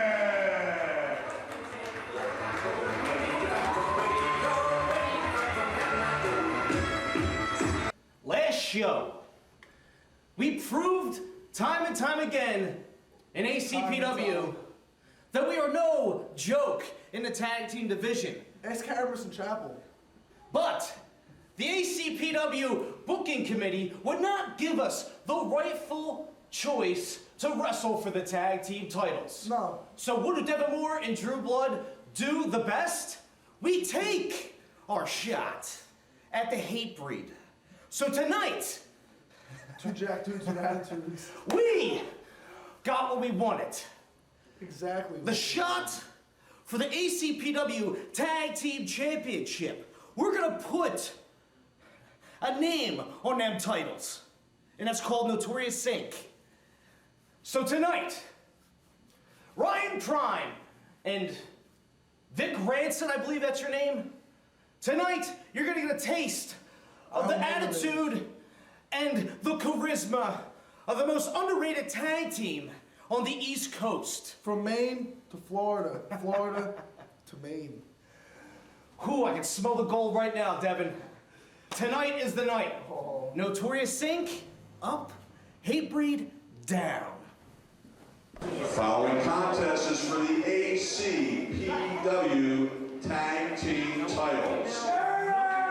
First, the challengers. Total combined weight of 390 pounds.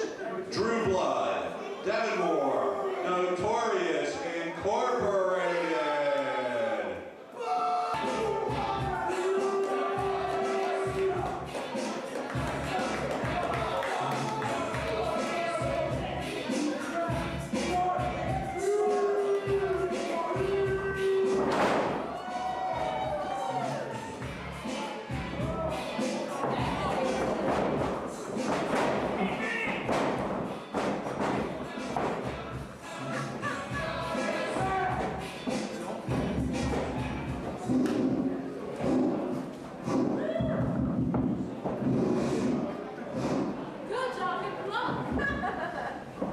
Now, waste any your time as much as I will waste my time talking to you people. What'd you say, everybody? Huh? Why are you here? You're on a wrestling show. Shouldn't you be home with your girlfriend or something? Huh? Anyway, I don't want to steal any of the world champion Frank Spinz's heat tonight because I don't want to put myself over as much as everybody else does. But tonight is Notorious Inc.'s night for gold. We're going to prove why we are the best tag team in ACPW today. Go to Kansas! And if you don't like it, sweetheart, you come in here and kiss this. Go to Kansas! So, if you please, what was that? Go back to Kansas! You live in Upper Darby, dude. That's not much better. It snows as much in Upper Darby as it does in Philly. I bet it does. So anyway, bring out these paper champions, Hatebreed. So we can take the titles home, I guess? Here, hold on. And now the ACPW Tag Team Champions at a total combined weight of 451 pounds from Arlington, Texas, the champions, the Hatebreed. While all their friends in Texas are going cow tipping, these guys are tipping over cars. These guys are absolutely devastated. They may be longhorns, but they're not greenhorns. Just cut you off, Donnie, but the action is going. Notorious Inc. Reversal. Hatebreed comes up. Big military press slams. And Notorious Inc. heads for cover. Not smart, heckling the champs. Well, they got to rethink their strategy. They've already poked the bear at the stick, so to speak. I guess the original strategy was just to take it to them. That didn't work so well. Now they're going to have to use their speed, which may not be much of an advantage because the Hatebreed's pretty quick themselves. Their size, they are. Not to mention that explosive power as we just witnessed on the double military press slams. Probably the best bet for Notorious Inc. is to try to get these guys off their feet and keep them off their feet as much as possible. As well as cut off the ring. Hatebreed got tired of waiting. Over to the back. And there's that power we talked about. That smash mouth style. Shane. Big running knee. Hatebreed in full control here. Now, Donnie, what do you know about each one of these guys personally? All four of them? Out of the Hatebreed, let's say, what do you know about these guys personally?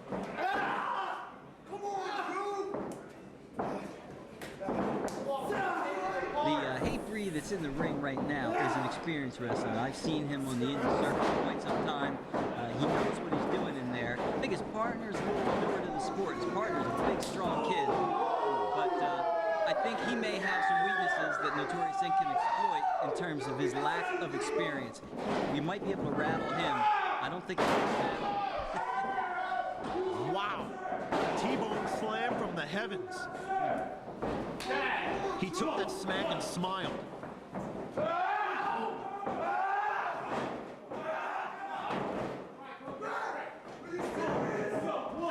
Double hip toss. We've got elbow drops in succession. Drew Blood's spine is crying right now. Now don't count Drew Blood out. He was trained by some of the best in the tri-state region. You're familiar with some of the guys he's worked with. Absolutely. I spent some time in the training room with him myself. Blood is very innovative on the offensive end. Just when you think you have him, he has you. He will turn it around to a high-impact maneuver that will leave you laying. Let's go, Drew! Nick Ransom misses, but he doesn't miss there. Big power slam. And more with the save.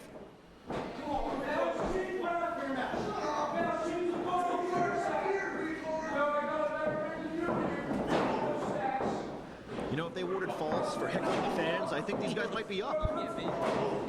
Yeah, but you know what? Any fan that comes to an ACPW show, you can't help but get involved. Whoa. Low blow. Going downstairs. Took the shortcut, but it managed to get him back the advantage. Both members in the ring, make a wish. Like I said, you get the big guys off their feet. They're at a little bit of a loss to use their power. Got a cover, 2 count, and a big, impressive kick out. Kick to the side of the head. I'm sure Vic bench presses twice Devin Moore's weight in the gym. More with the whip, Vic with the reverse. Big body drop. Almost hung him from the ceiling. He almost went overground at the underground. Come on, Big neck breaker, and he connects. High impact. Now, they're not going for a pin yet, which I find interesting. Well, Moore being the fresher of the two. They got to wear him out as much as they wore out Drew Blood. Big double clothesline. I'll tell you, any one move from these guys could potentially be a finish. Big suplex.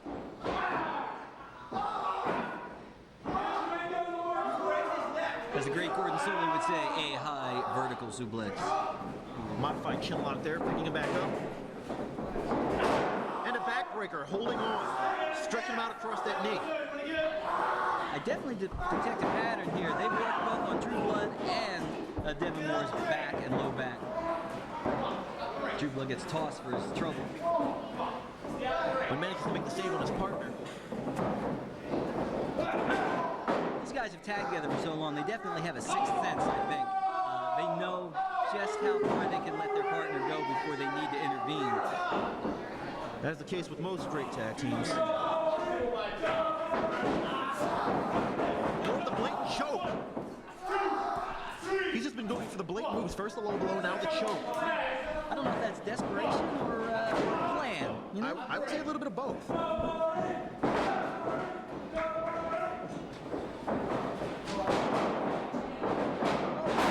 Beautiful leg lariat from Drew Blood.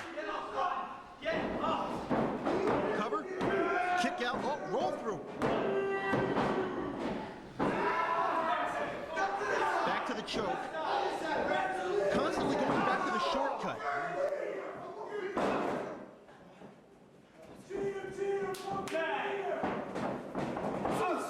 Another right hand from Blood. Going for another tag team maneuver here. Double whip in. Whip. Running knee to the ribs. Oh! A flipping lariat to the head. He caught with that knee right in the temple. I said they were innovative with their offense. I've never seen that type of monkey flip maneuver into a lariat to the top of the head. Devin Moore will risk like a limb to do something like that. If it crashes and burns, he's in trouble. If he hits it, he's in business.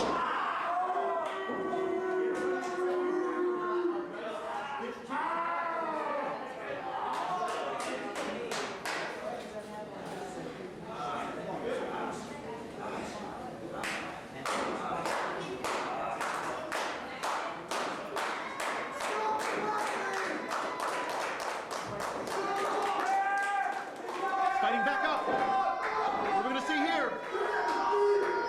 Spinning him around. Powerbomb. He had him up for the electric chair and changed it into a powerbomb.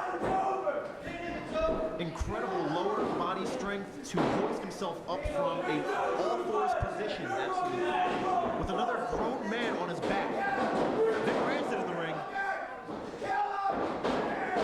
Second clothesline in a row. Morgan in the ring. He gets one for his trouble. Hate Reed in control here. Can he capitalize? Can he capitalize?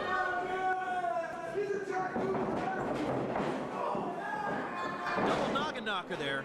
Almost. He's close. Ward made a run for it though, but leaving his partner.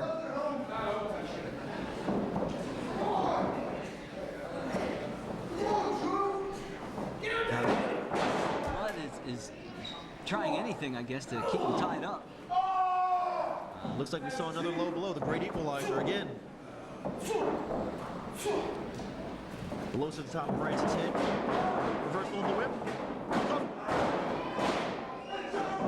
Absolutely decapitated him with that clothesline.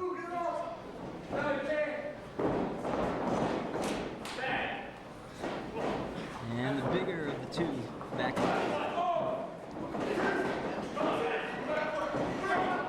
Now they're just wailing on him. And this is what Hate Reed does best. They cut off the ring and they just pound you down. Now pick up again. Could have gone for a tag. Oh, beautiful combination of Yakuza kick and to side slam. We have a 3. Moore did not make the cover in time. Your winners and still ACPW Tag Team Champions, the Hate Reed. You know, if you could write a story about the ACPW Junior Heavyweight Champion, you might find out that it's not so easy to write. I mean, let's look back at the career of Chris Wilde in ACPW, coming in as a relative unknown to a junior heavyweight superstar. It's been unwinding. Challenger to challenger, I've went in with the stakes so high, and I've grabbed them every time.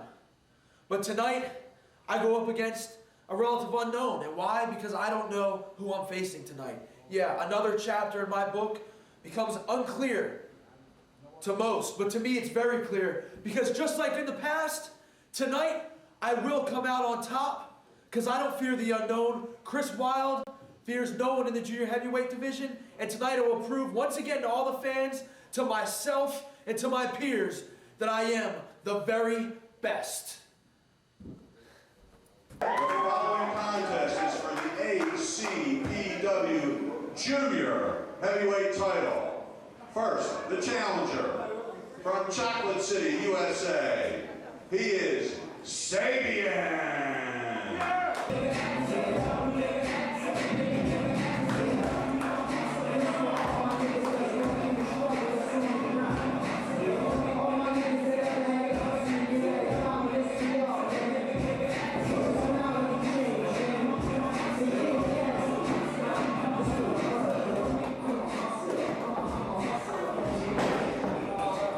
Champion from Philadelphia, weighing 165 pounds, Chris Wilde.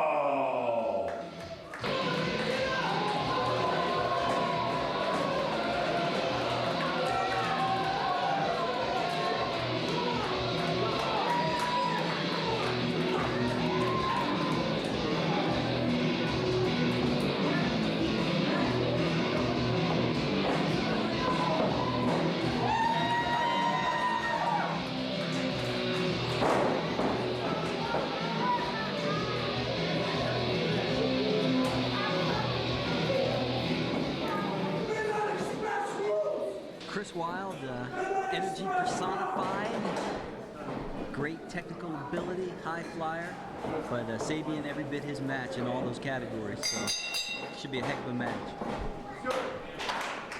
Sabian loved to fly. There's no doubt about that.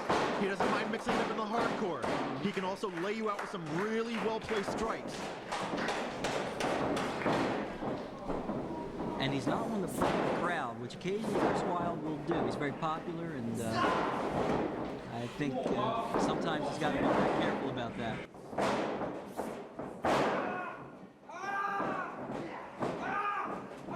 Apparently not. Maybe not. They're mixing it up early here. Sabin to the ropes on the top arm wrist lock. Wilde trying to get the crowd into it.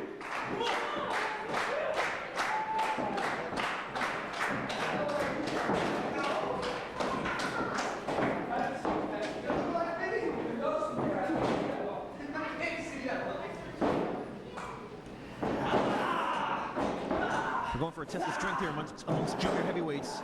I would say this is probably a battle of equals when it comes to strength. Now I have to give the slight size advantage to Chris Wilde here. He is the slightly bigger of the two. He's bigger. Sabin is a wiry, tightly muscled veteran. Beautiful variation on a wrist lock here. Working the leverage. Fight back through into a reverse waist lock. Sabin fighting through. Arm wringer. Got his arms cinched up good there. Needed the ribs. Brings him up to his feet. Sabin takes him to the ropes. Big shot. Sabin reverse. Comes off the ropes. Ducks. Waist lock. Rolls through.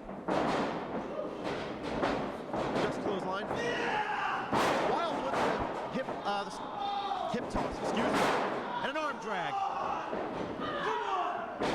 A Japanese arm drag for good measure. And the drop kick. Wilde is on fire tonight. Sabin comes back in for a drop toe hold, a float over. Come on! Side headlock takeover. That was almost a judo throw there. Almost, yeah. He used Sabian's momentum against him, which is unusual for a headlock takeover, but he did it. Head scissors counter. Wilde's got to be careful in this spot. Rolls through, counters out, hits the second turnbuckle. Mexican arm drag off the second turnbuckle. Hangs on for the arm bar. An Americanized Mexican arm drag because he's staying with that arm. Good show of strength by Sabin to go for the body slam, but Wilde does not let go like a pit bull. He's tenacious on that arm. He's not letting go.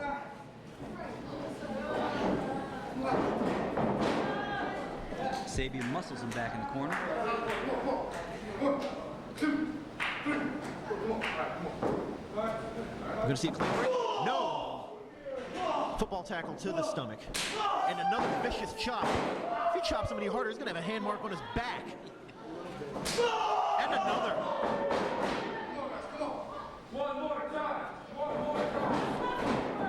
Reverse on the whip. Sabin hits the turnbuckle hard.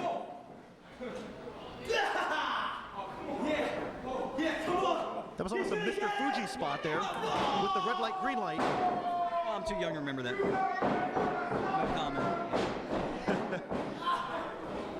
Sabin goes downstairs with the great equalizer again.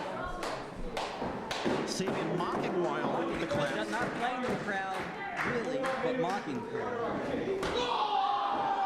Vicious kick to the back. It actually shook our camera. And another.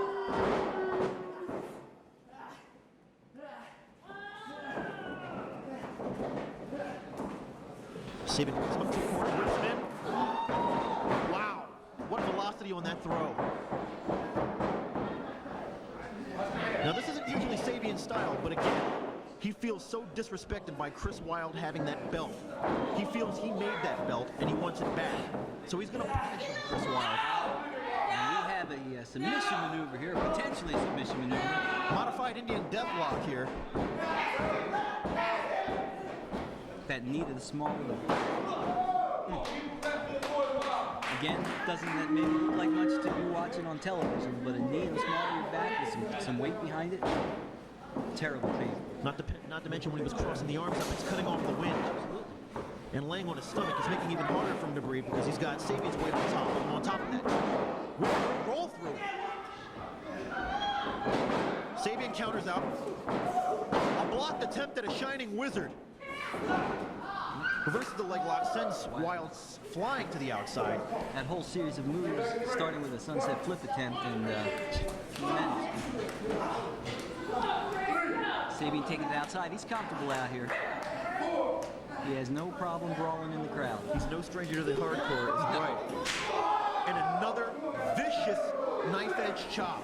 At this point of the match, a chop like that had much more effect than it did in that first opening series of moves. And Sabian must have watched the Crash Crew film on the last match. He went in to break the count, so there wasn't a double DQ.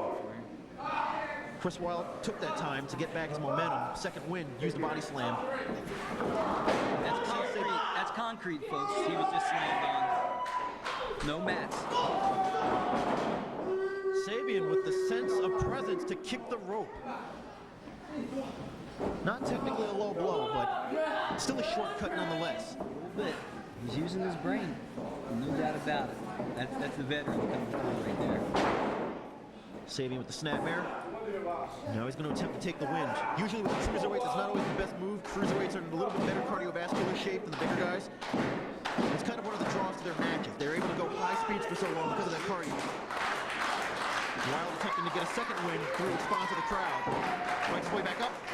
Back elbow. Make it two. Breaks ring comes off. And a knee, a kitchen sink knee to the stomach. Sabian with the cover. Didn't hook the leg, but he did place the forearm across the neck and jawline. Now a blatant choke. Sabian's gone very old school on us all of a sudden. The knee to the stomach, the rear chin lock. Went for another one. Counter with the roll through. Went to the breaks to the 2 count. One time too many. Sabian comes back with a double axe to the back of the head. Whip off. Wild with the counter.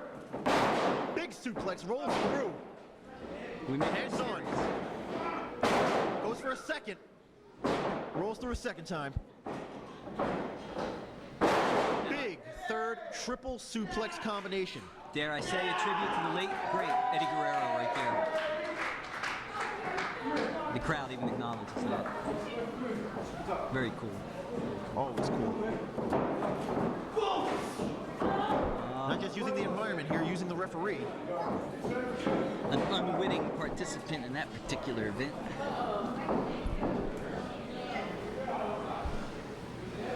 We're going high here.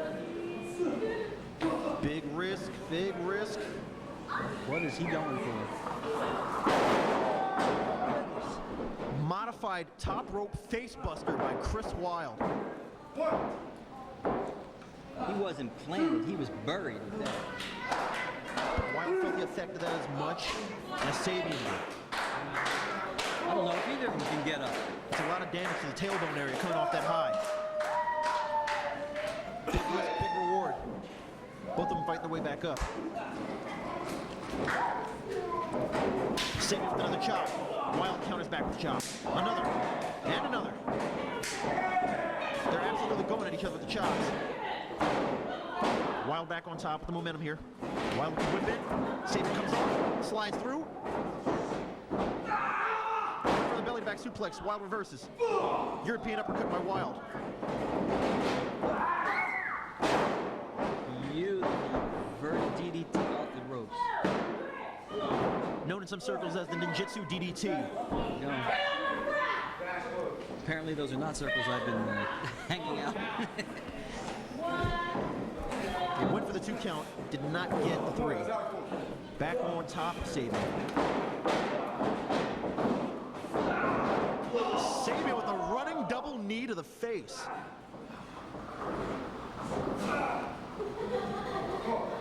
Wild in trouble here. Sabian's going for high risk again. Gets shoved off. Rolls through and up. Smacked the taste out of his mouth, and I think it's in the 3rd row. He's lucky his teeth aren't in the thing.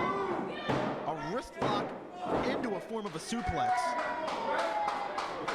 And Wilde manages to kick out of that one. Tremendous move.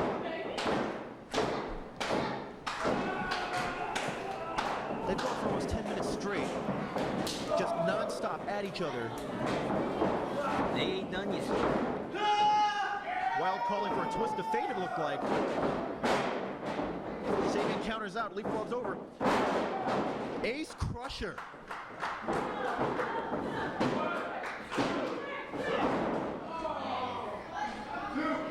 And Sabian still manages to kick out. What's it going to take to put him away? And does Chris Wild have it? Sabian's got a durability unlike most cruiserweights. Comes from all the hardcore he's done in his career. He's mixed it up with guys much larger than him. And we're just going to say that was a kind of a knee-jerk reaction, so to speak. Sabian back on the advantage.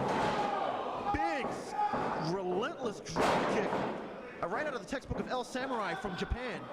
No place for Wild to go. Sabian's up top. Where is he going to do? Big double stomp. Rib cage, solar plexus.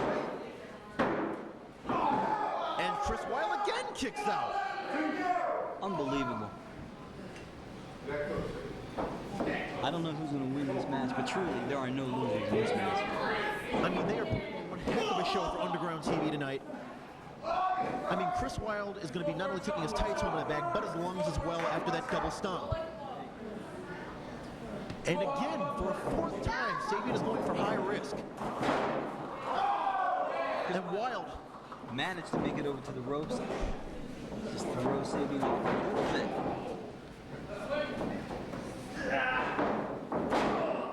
Wild with an atomic drop. His back can't take the damage. Wow! It looked like he was going for a Cobra clutch, and then he dropped both knees into the spine. Just at the base of the neck. And he's going for, what kind of submission is that?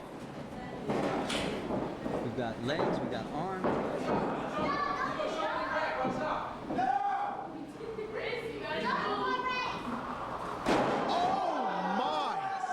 He arched him for a big time rope senton. I don't know what to say about that. I've never seen anything like it. He arched him up in a 4-point position and then went for a Grand Hamana senton off the top. And new I need to call an end. ACPW Sabian has been ranting and raving about this match for a week. Sabian made good on his promise to take back that belt.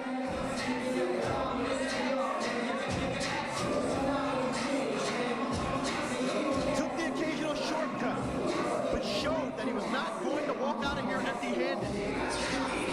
Merry Christmas to him. That was a classic. And that is a champion right there. I'd like to say Chris Wild has nothing to be ashamed of, but he's going to be kicking himself for losing this match. He treasured that title, but Sabian wanted it back. He was not going to be denied tonight. And apparently snacks are on him.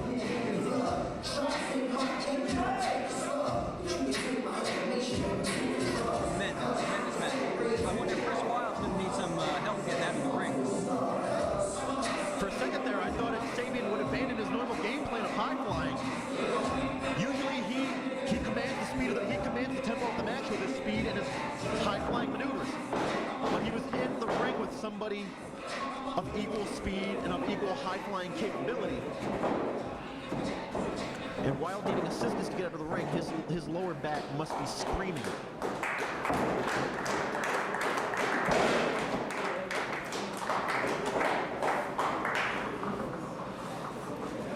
Following contest is for one fall. First, from Ohio, Shaker Heights, Ohio, 192.5 pounds, Mark Smart.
high speed. Always cheats. He's definitely, with a few more matches under his belt, he'll definitely be in the contending for Spitz's title eventually. Spitz said he wouldn't mind to face him. Well, this Smart gets down to business and actually wrestles and stops worrying about getting in everybody's head. This could be a heck of a match. They lock it up. I can tell you from experience, sometimes even when you beat Mark Smart, you feel like you've lost. And that's a strange feeling to have when you won a match. But he frustrates you, and he finds a way to get under your skin. He definitely seems more content with a psychological warfare win than a win in the ring, which doesn't make much sense because he's always going to be in the lower tier as long as he continues to work that way. See, again, priorities out of place. He's got a much larger opponent right behind him, and he's worried about his hair. Well, if he used as much product as fine, I don't think he'd have that problem. Teddy's got to keep that dude sticking straight up. And he uses cement mix to do it.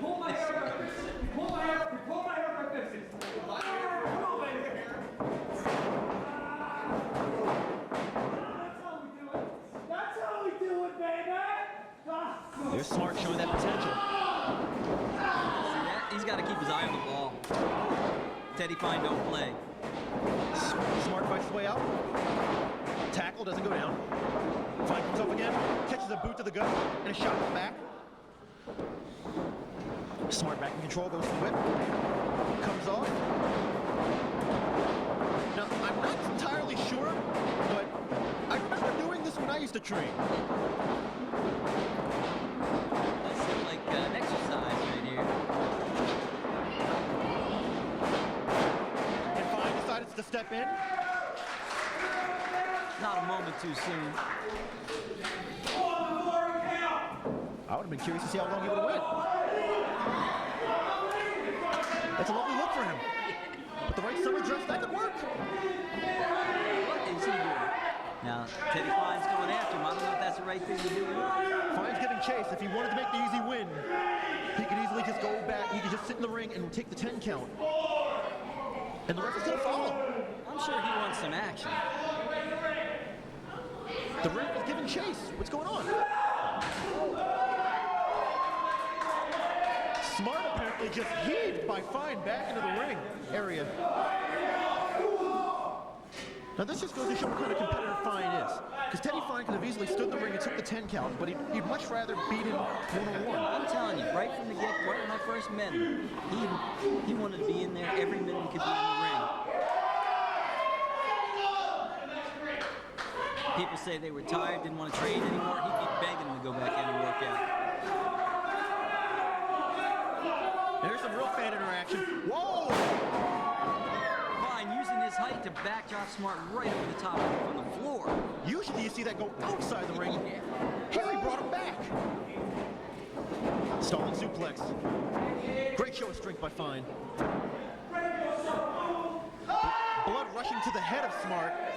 I don't think that's going to help his case. Smart absolutely driven.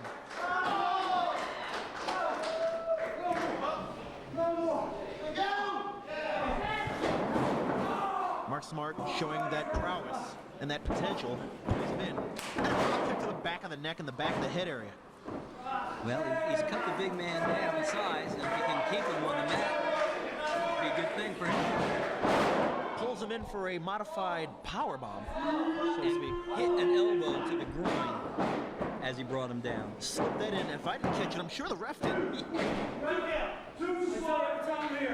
Unfortunately, I've been on the receiving end of that one for him, too. And here he's showing that prowess again. Straight out of the page book of some of the greats like Bobby Heenan. All right. Again, he got a great mind for the sport, for the business, but I think he defeats himself. He seems like he's constantly in a match with himself, even though he's facing his opponent. Exactly. I mean, we've seen many pro wrestlers go down this road where they just don't seem to keep their head in the game, and they just constantly they just don't make it to their full potential. Mark Smart on his game here with a back elbow. Little moonwalk action. What that has to do with winning this match, I don't know. Gets the cover, Fine kicks out. If he did less time dancing and actually made the cover and hooked the leg, he might have actually won now. We're preaching to the choir here. The guy that needs to be hearing what we're saying is Mark Smart. And now you have Smart here switching off from a neck vice to a few blows to the head, working him back up. He's going to try to suplex a big man. Smart seems a little exhausted. I don't think it's a good move.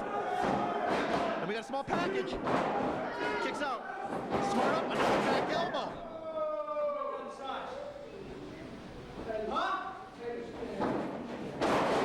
Smart took too much time.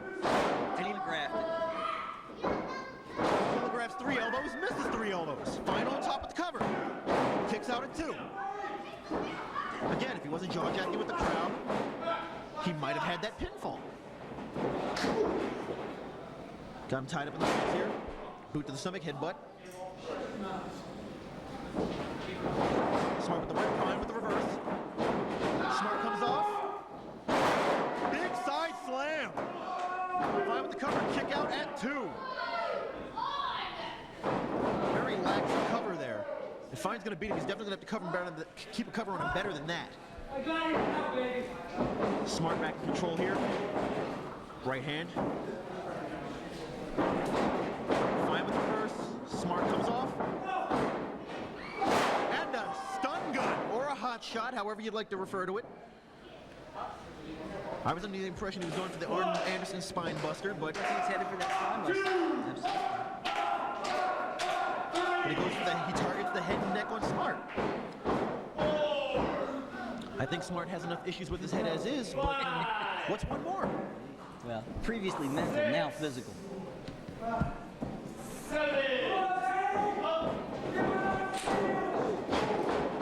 Trading off with the blows here. Smart fine with fist, fine arms. A whip. Spinning head scissors. Smart with the presence to change the move in mid-movement. Very nice. Very nice. Looked like another side suplex, but instead we got a head scissors out of it. Looks like he's going for another one. Reversed. Punch attempt blocked. Fine's got him up. Wow! Tremendous vertical suplex into a powerbomb. Sit out powerbomb. Your winner, Teddy Fine. Teddy Fine definitely showed me something there, Donnie. The following contest is for the ACPW World Heavyweight Championship. First, the challenger from Philadelphia, C.J. O'Doyle.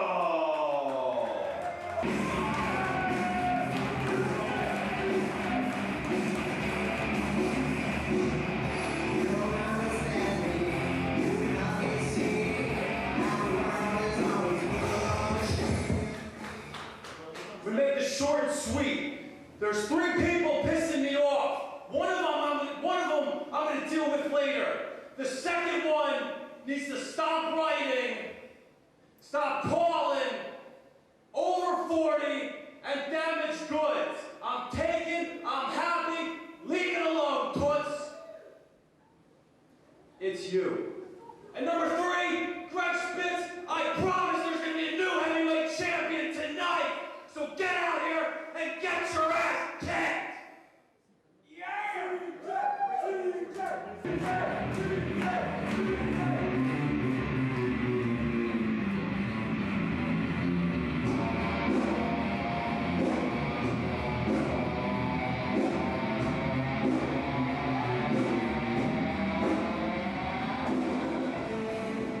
It's already been a long night for Greg Spitz. It's about to get a lot longer.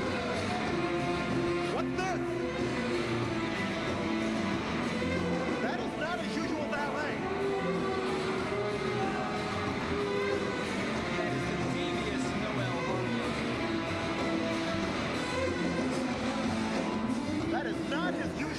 stay there.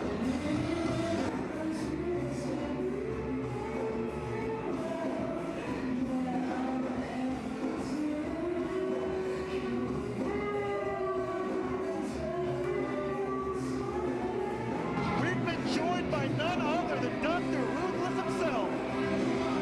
What's up, everybody? I came to scout the champ. I'm the right way. I should be the number one contender. I should be the number one contender. Nobody else but me. Strong words from Ruthless. We've got Dr. Ruthless here with us at our command post, and he's saying he's here to scout both of these guys. Both of them. Whoever wins, I don't care who wins. I don't care if it's Greg Spence. I don't care if it's Zelda Jabroni. Dr. Ruthless wants to be the heavyweight champion. This title match has brought everybody out.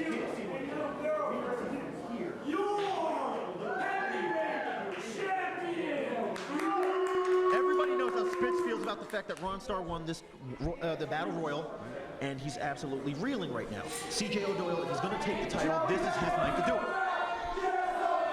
I smell upset.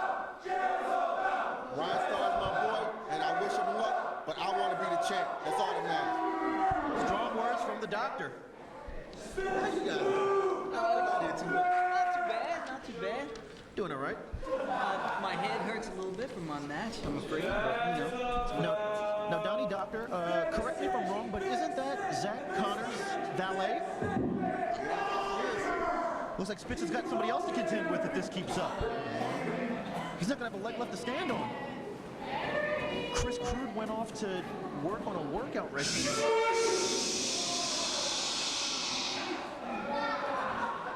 Okay. And I think Spitz has had I think Spitz has finally had enough of the peanut gallery. This is why the doctor knows he's going to be the heavyweight champ. Greg Spence has wasted so much time playing that he should be in the ring wrestling. And this is against the doc, I'll be champ right now. Yeah, but nowadays you can't be too sure. He's got the Crash Crew in his payroll.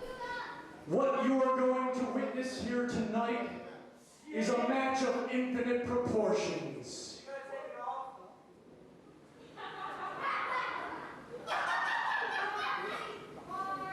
Don't start that Barney stuff.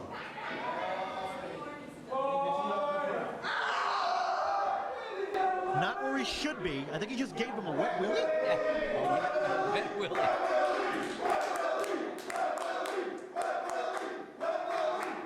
How dare you insult me?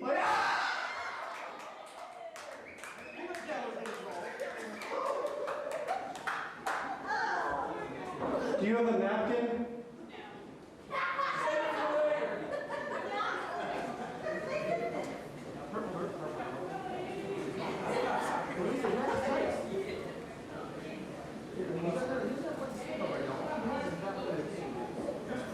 Don't call her a gold digger.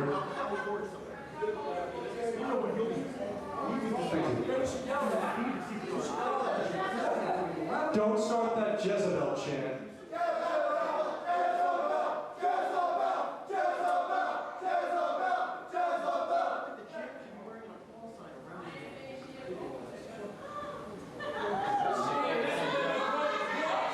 What did you say? I ain't saying she a gold digger.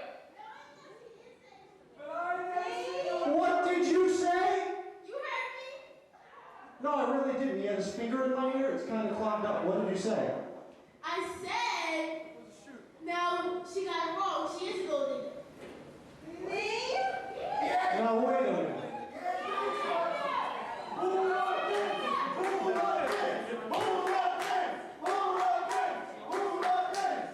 I have never played soccer in my life. Will you come on and lose the match and get it over? I don't lose. I'm the champ, honey. I got the gold. She's going to go with CJ when you Don't you know? No, wait, no, I know, no. She's going to go with CJ when he wins the belt. All right. So the bonus goes. Come on, Gregory. Can we please get the match? All right. What do you have to say? Hey! I'm going to take your title, but there's no way I'm taking that Jezebel. She's damaged good, just like her.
bushwhackers.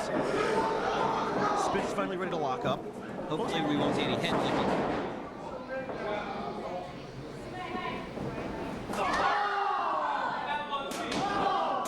Three chops, 4, 5, 6. I think he's going for that purple nurple you were talking about earlier. Big clothesline. Make that 2 clotheslines. And Spitz in familiar territory again. CJ's wasting too much time with the man. You can't win that belt by a countout, CJ. If you're going to do it, stay on him. Spitz decided to take the cheap seats. Referee is getting an awful slow count.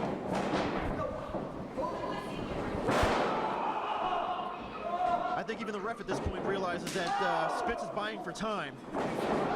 Another chop. Big back body drop by O'Doyle. He is all over him. Cover. Kick out at 2.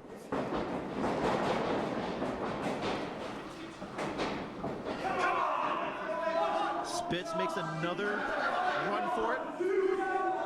And I think he would like for somebody to raise the thermostat in here.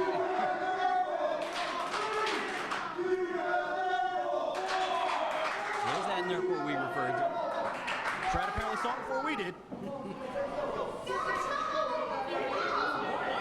The ref being generous with the count because he knows that he could easily just stay outside, lose the match, but keep the title. Exactly. I know these fans want and deserve a real finish to this match. Now CJ may have done the right thing by staying in the ring because he could have easily taken a cheap shot. He could have taken the low road and he would have gained the advantage. And there we go, thumb to the eyes. There's a cheap shot. Not from who he expected it. CJ mounting the turnbuckle. Noel Harlow. She's a distraction. She shouldn't be down. Doc, she's interfered in my matches too. That makes it a trifecta. That's right. Returning the favor with those chops. CJ's so pale. Oh! Cross body on the ref. Ref to behave. Let me out. CJ's sizing him up. Sizing up. CJ's got him locked in. And a big. That was a rock bottom. What do we call that in Japan? Is that Trying to remember. Uranagi? Uranagi suplex, that's right. Couldn't get the 3 count, there's no ref. CJ, you don't have the title yet. Uh-oh. She's interfering. She's interfering. She is a bad person. If I may be so bold to say, she's worth every penny. Whatever she's being paid, I guess so. She's a man! She's a man! She's a man! She's a man! And a good-looking one. If she's a man, I'm turning. I wouldn't go that far. Those views were that of Donnie Allen and not of Dr. Ruthless and J.K. Knight. Sorry about that, folks. No problem.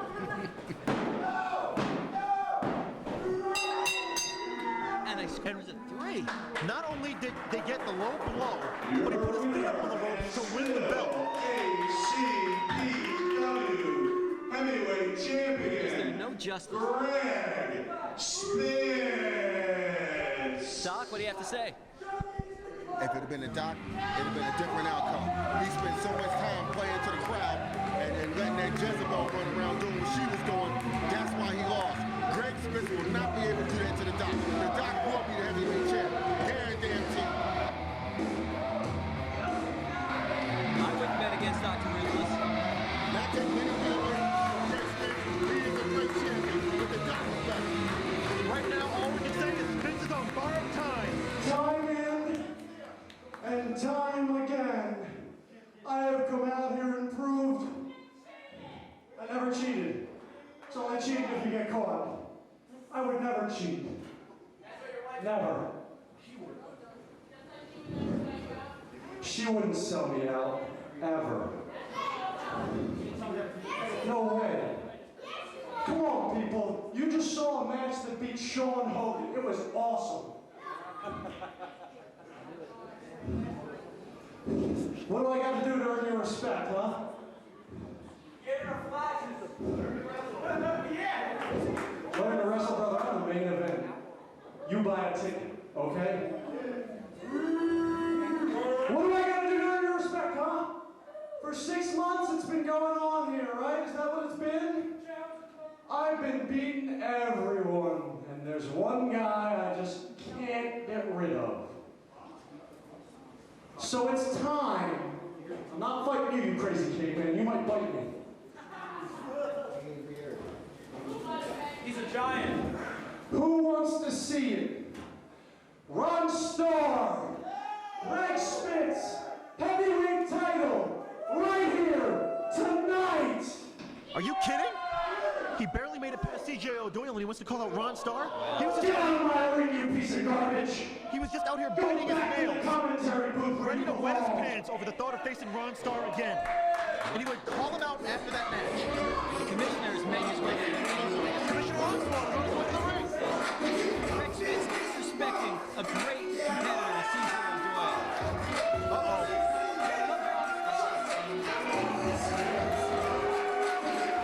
Here he comes.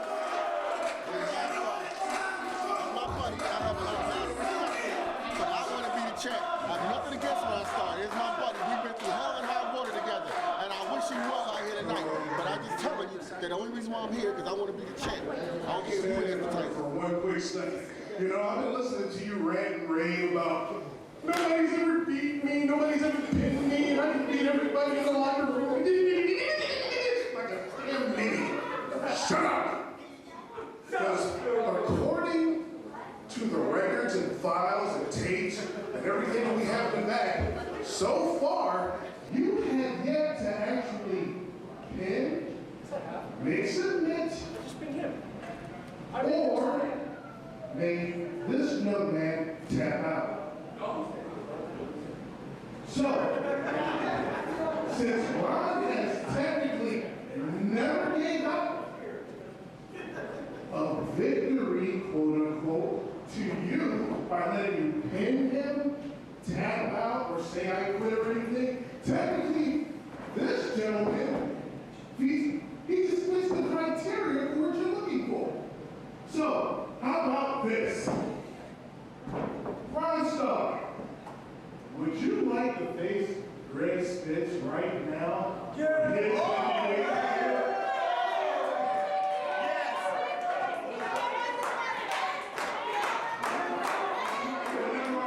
So, what we're going to do is, you're going to signal them to ring that bell, he's going to get in the ring, and you're going to have a title match. So I say, so shall it be done. Looks like the champ's gonna work overtime tonight. Ron has been waiting for this. He ran his mouth. He ran his mouth. He ain't gonna get what he deserves. Here's what happens when you run your mouth. This is what you get. Now, I was saying it before and I'll say it again. Greg Spitz is on borrowed time. His twin brother is about the only backup he has left. He's nowhere to be found. Spitz has no choice but to take on Ron Starr now in back-to-back title defenses. I don't know if it's ever been done here in ACPW. I'm not sure. Usually by the time the main event is on, I'm in the back licking my wounds. Now, I've seen Spitz in 4-quarters matches. I've seen him in three-way dances. I've never seen, I don't know if you could constitute that with wrestling a back-to-back title defense. You know, there's something to be said for already being warmed up and ready to go if he can take advantage of the cold Ron Starr. But give Ron Starr his credit. Ron Starr is a wrestler. I've been in the ring with him. I tagged with him as well as faced him. Ron Starr is not to be played with. And if Greg Spitz don't watch his back, Ron Starr come out heavyweight champion. Greg Spitz better bring his A game. He's got so many different ways to beat you. The guy constantly reinvents himself in terms of finishers, in terms of overall skill and ability. He's constantly changing his style. You can never quite prepare for him. he's a big man, but he can move.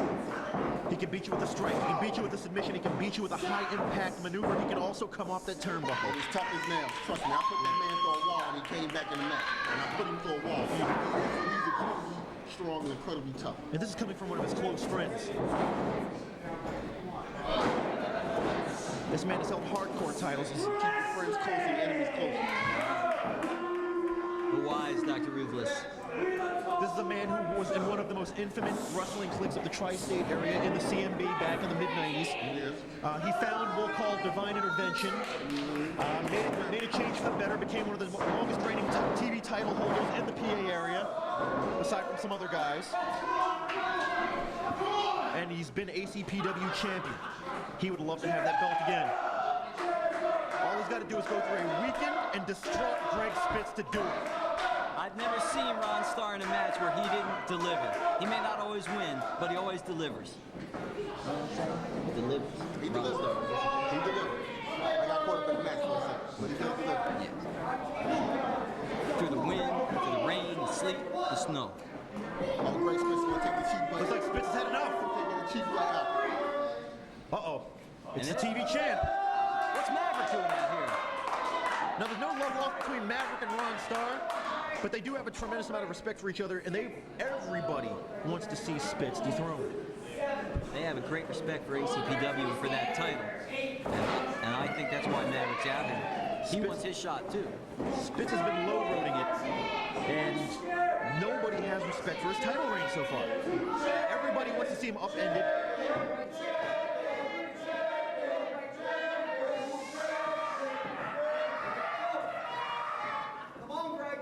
He's attempting to take the emergency exit. I don't know if he wants to go out there shirtless. It's like 20 degrees outside. It's certainly hot here in the underground. Oh, Maverick. Maverick roped himself one. Delivering Greg, special delivery to Ron. Lumberjack match? It wasn't a lumberjack Here it match comes. when we started. Big Dusty Rhodes elbow to the chest. And a kick out. Only two. He almost did it. Crowds on the edge of their seats for this one. Spitz hasn't made any friends here today.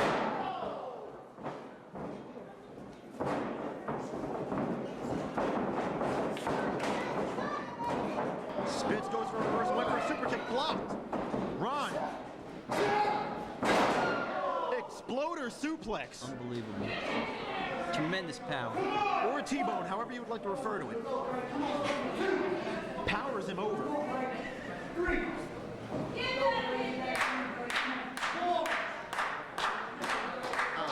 Greg Spitz, a little, Spitz is not going to get out of there. Spitz has to be running on empty. Uh-oh.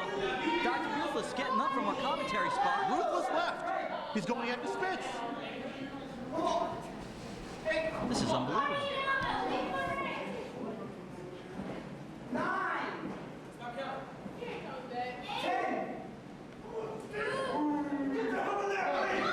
Zach Connor. We just talked about this. The ref has restarted the match. The ref hung the count. He didn't want to see this end, neither did we, neither did his fans. Zach Connor just took his valet. She is out of here. Was she in cahoots with Zach Connor against Greg Spitz? There's going to be a reckoning on that one. But back to the ring. Spitz with a DDT, still looking for his valet. Whose name we can't seem to remember at the moment. It's Noel Harlow.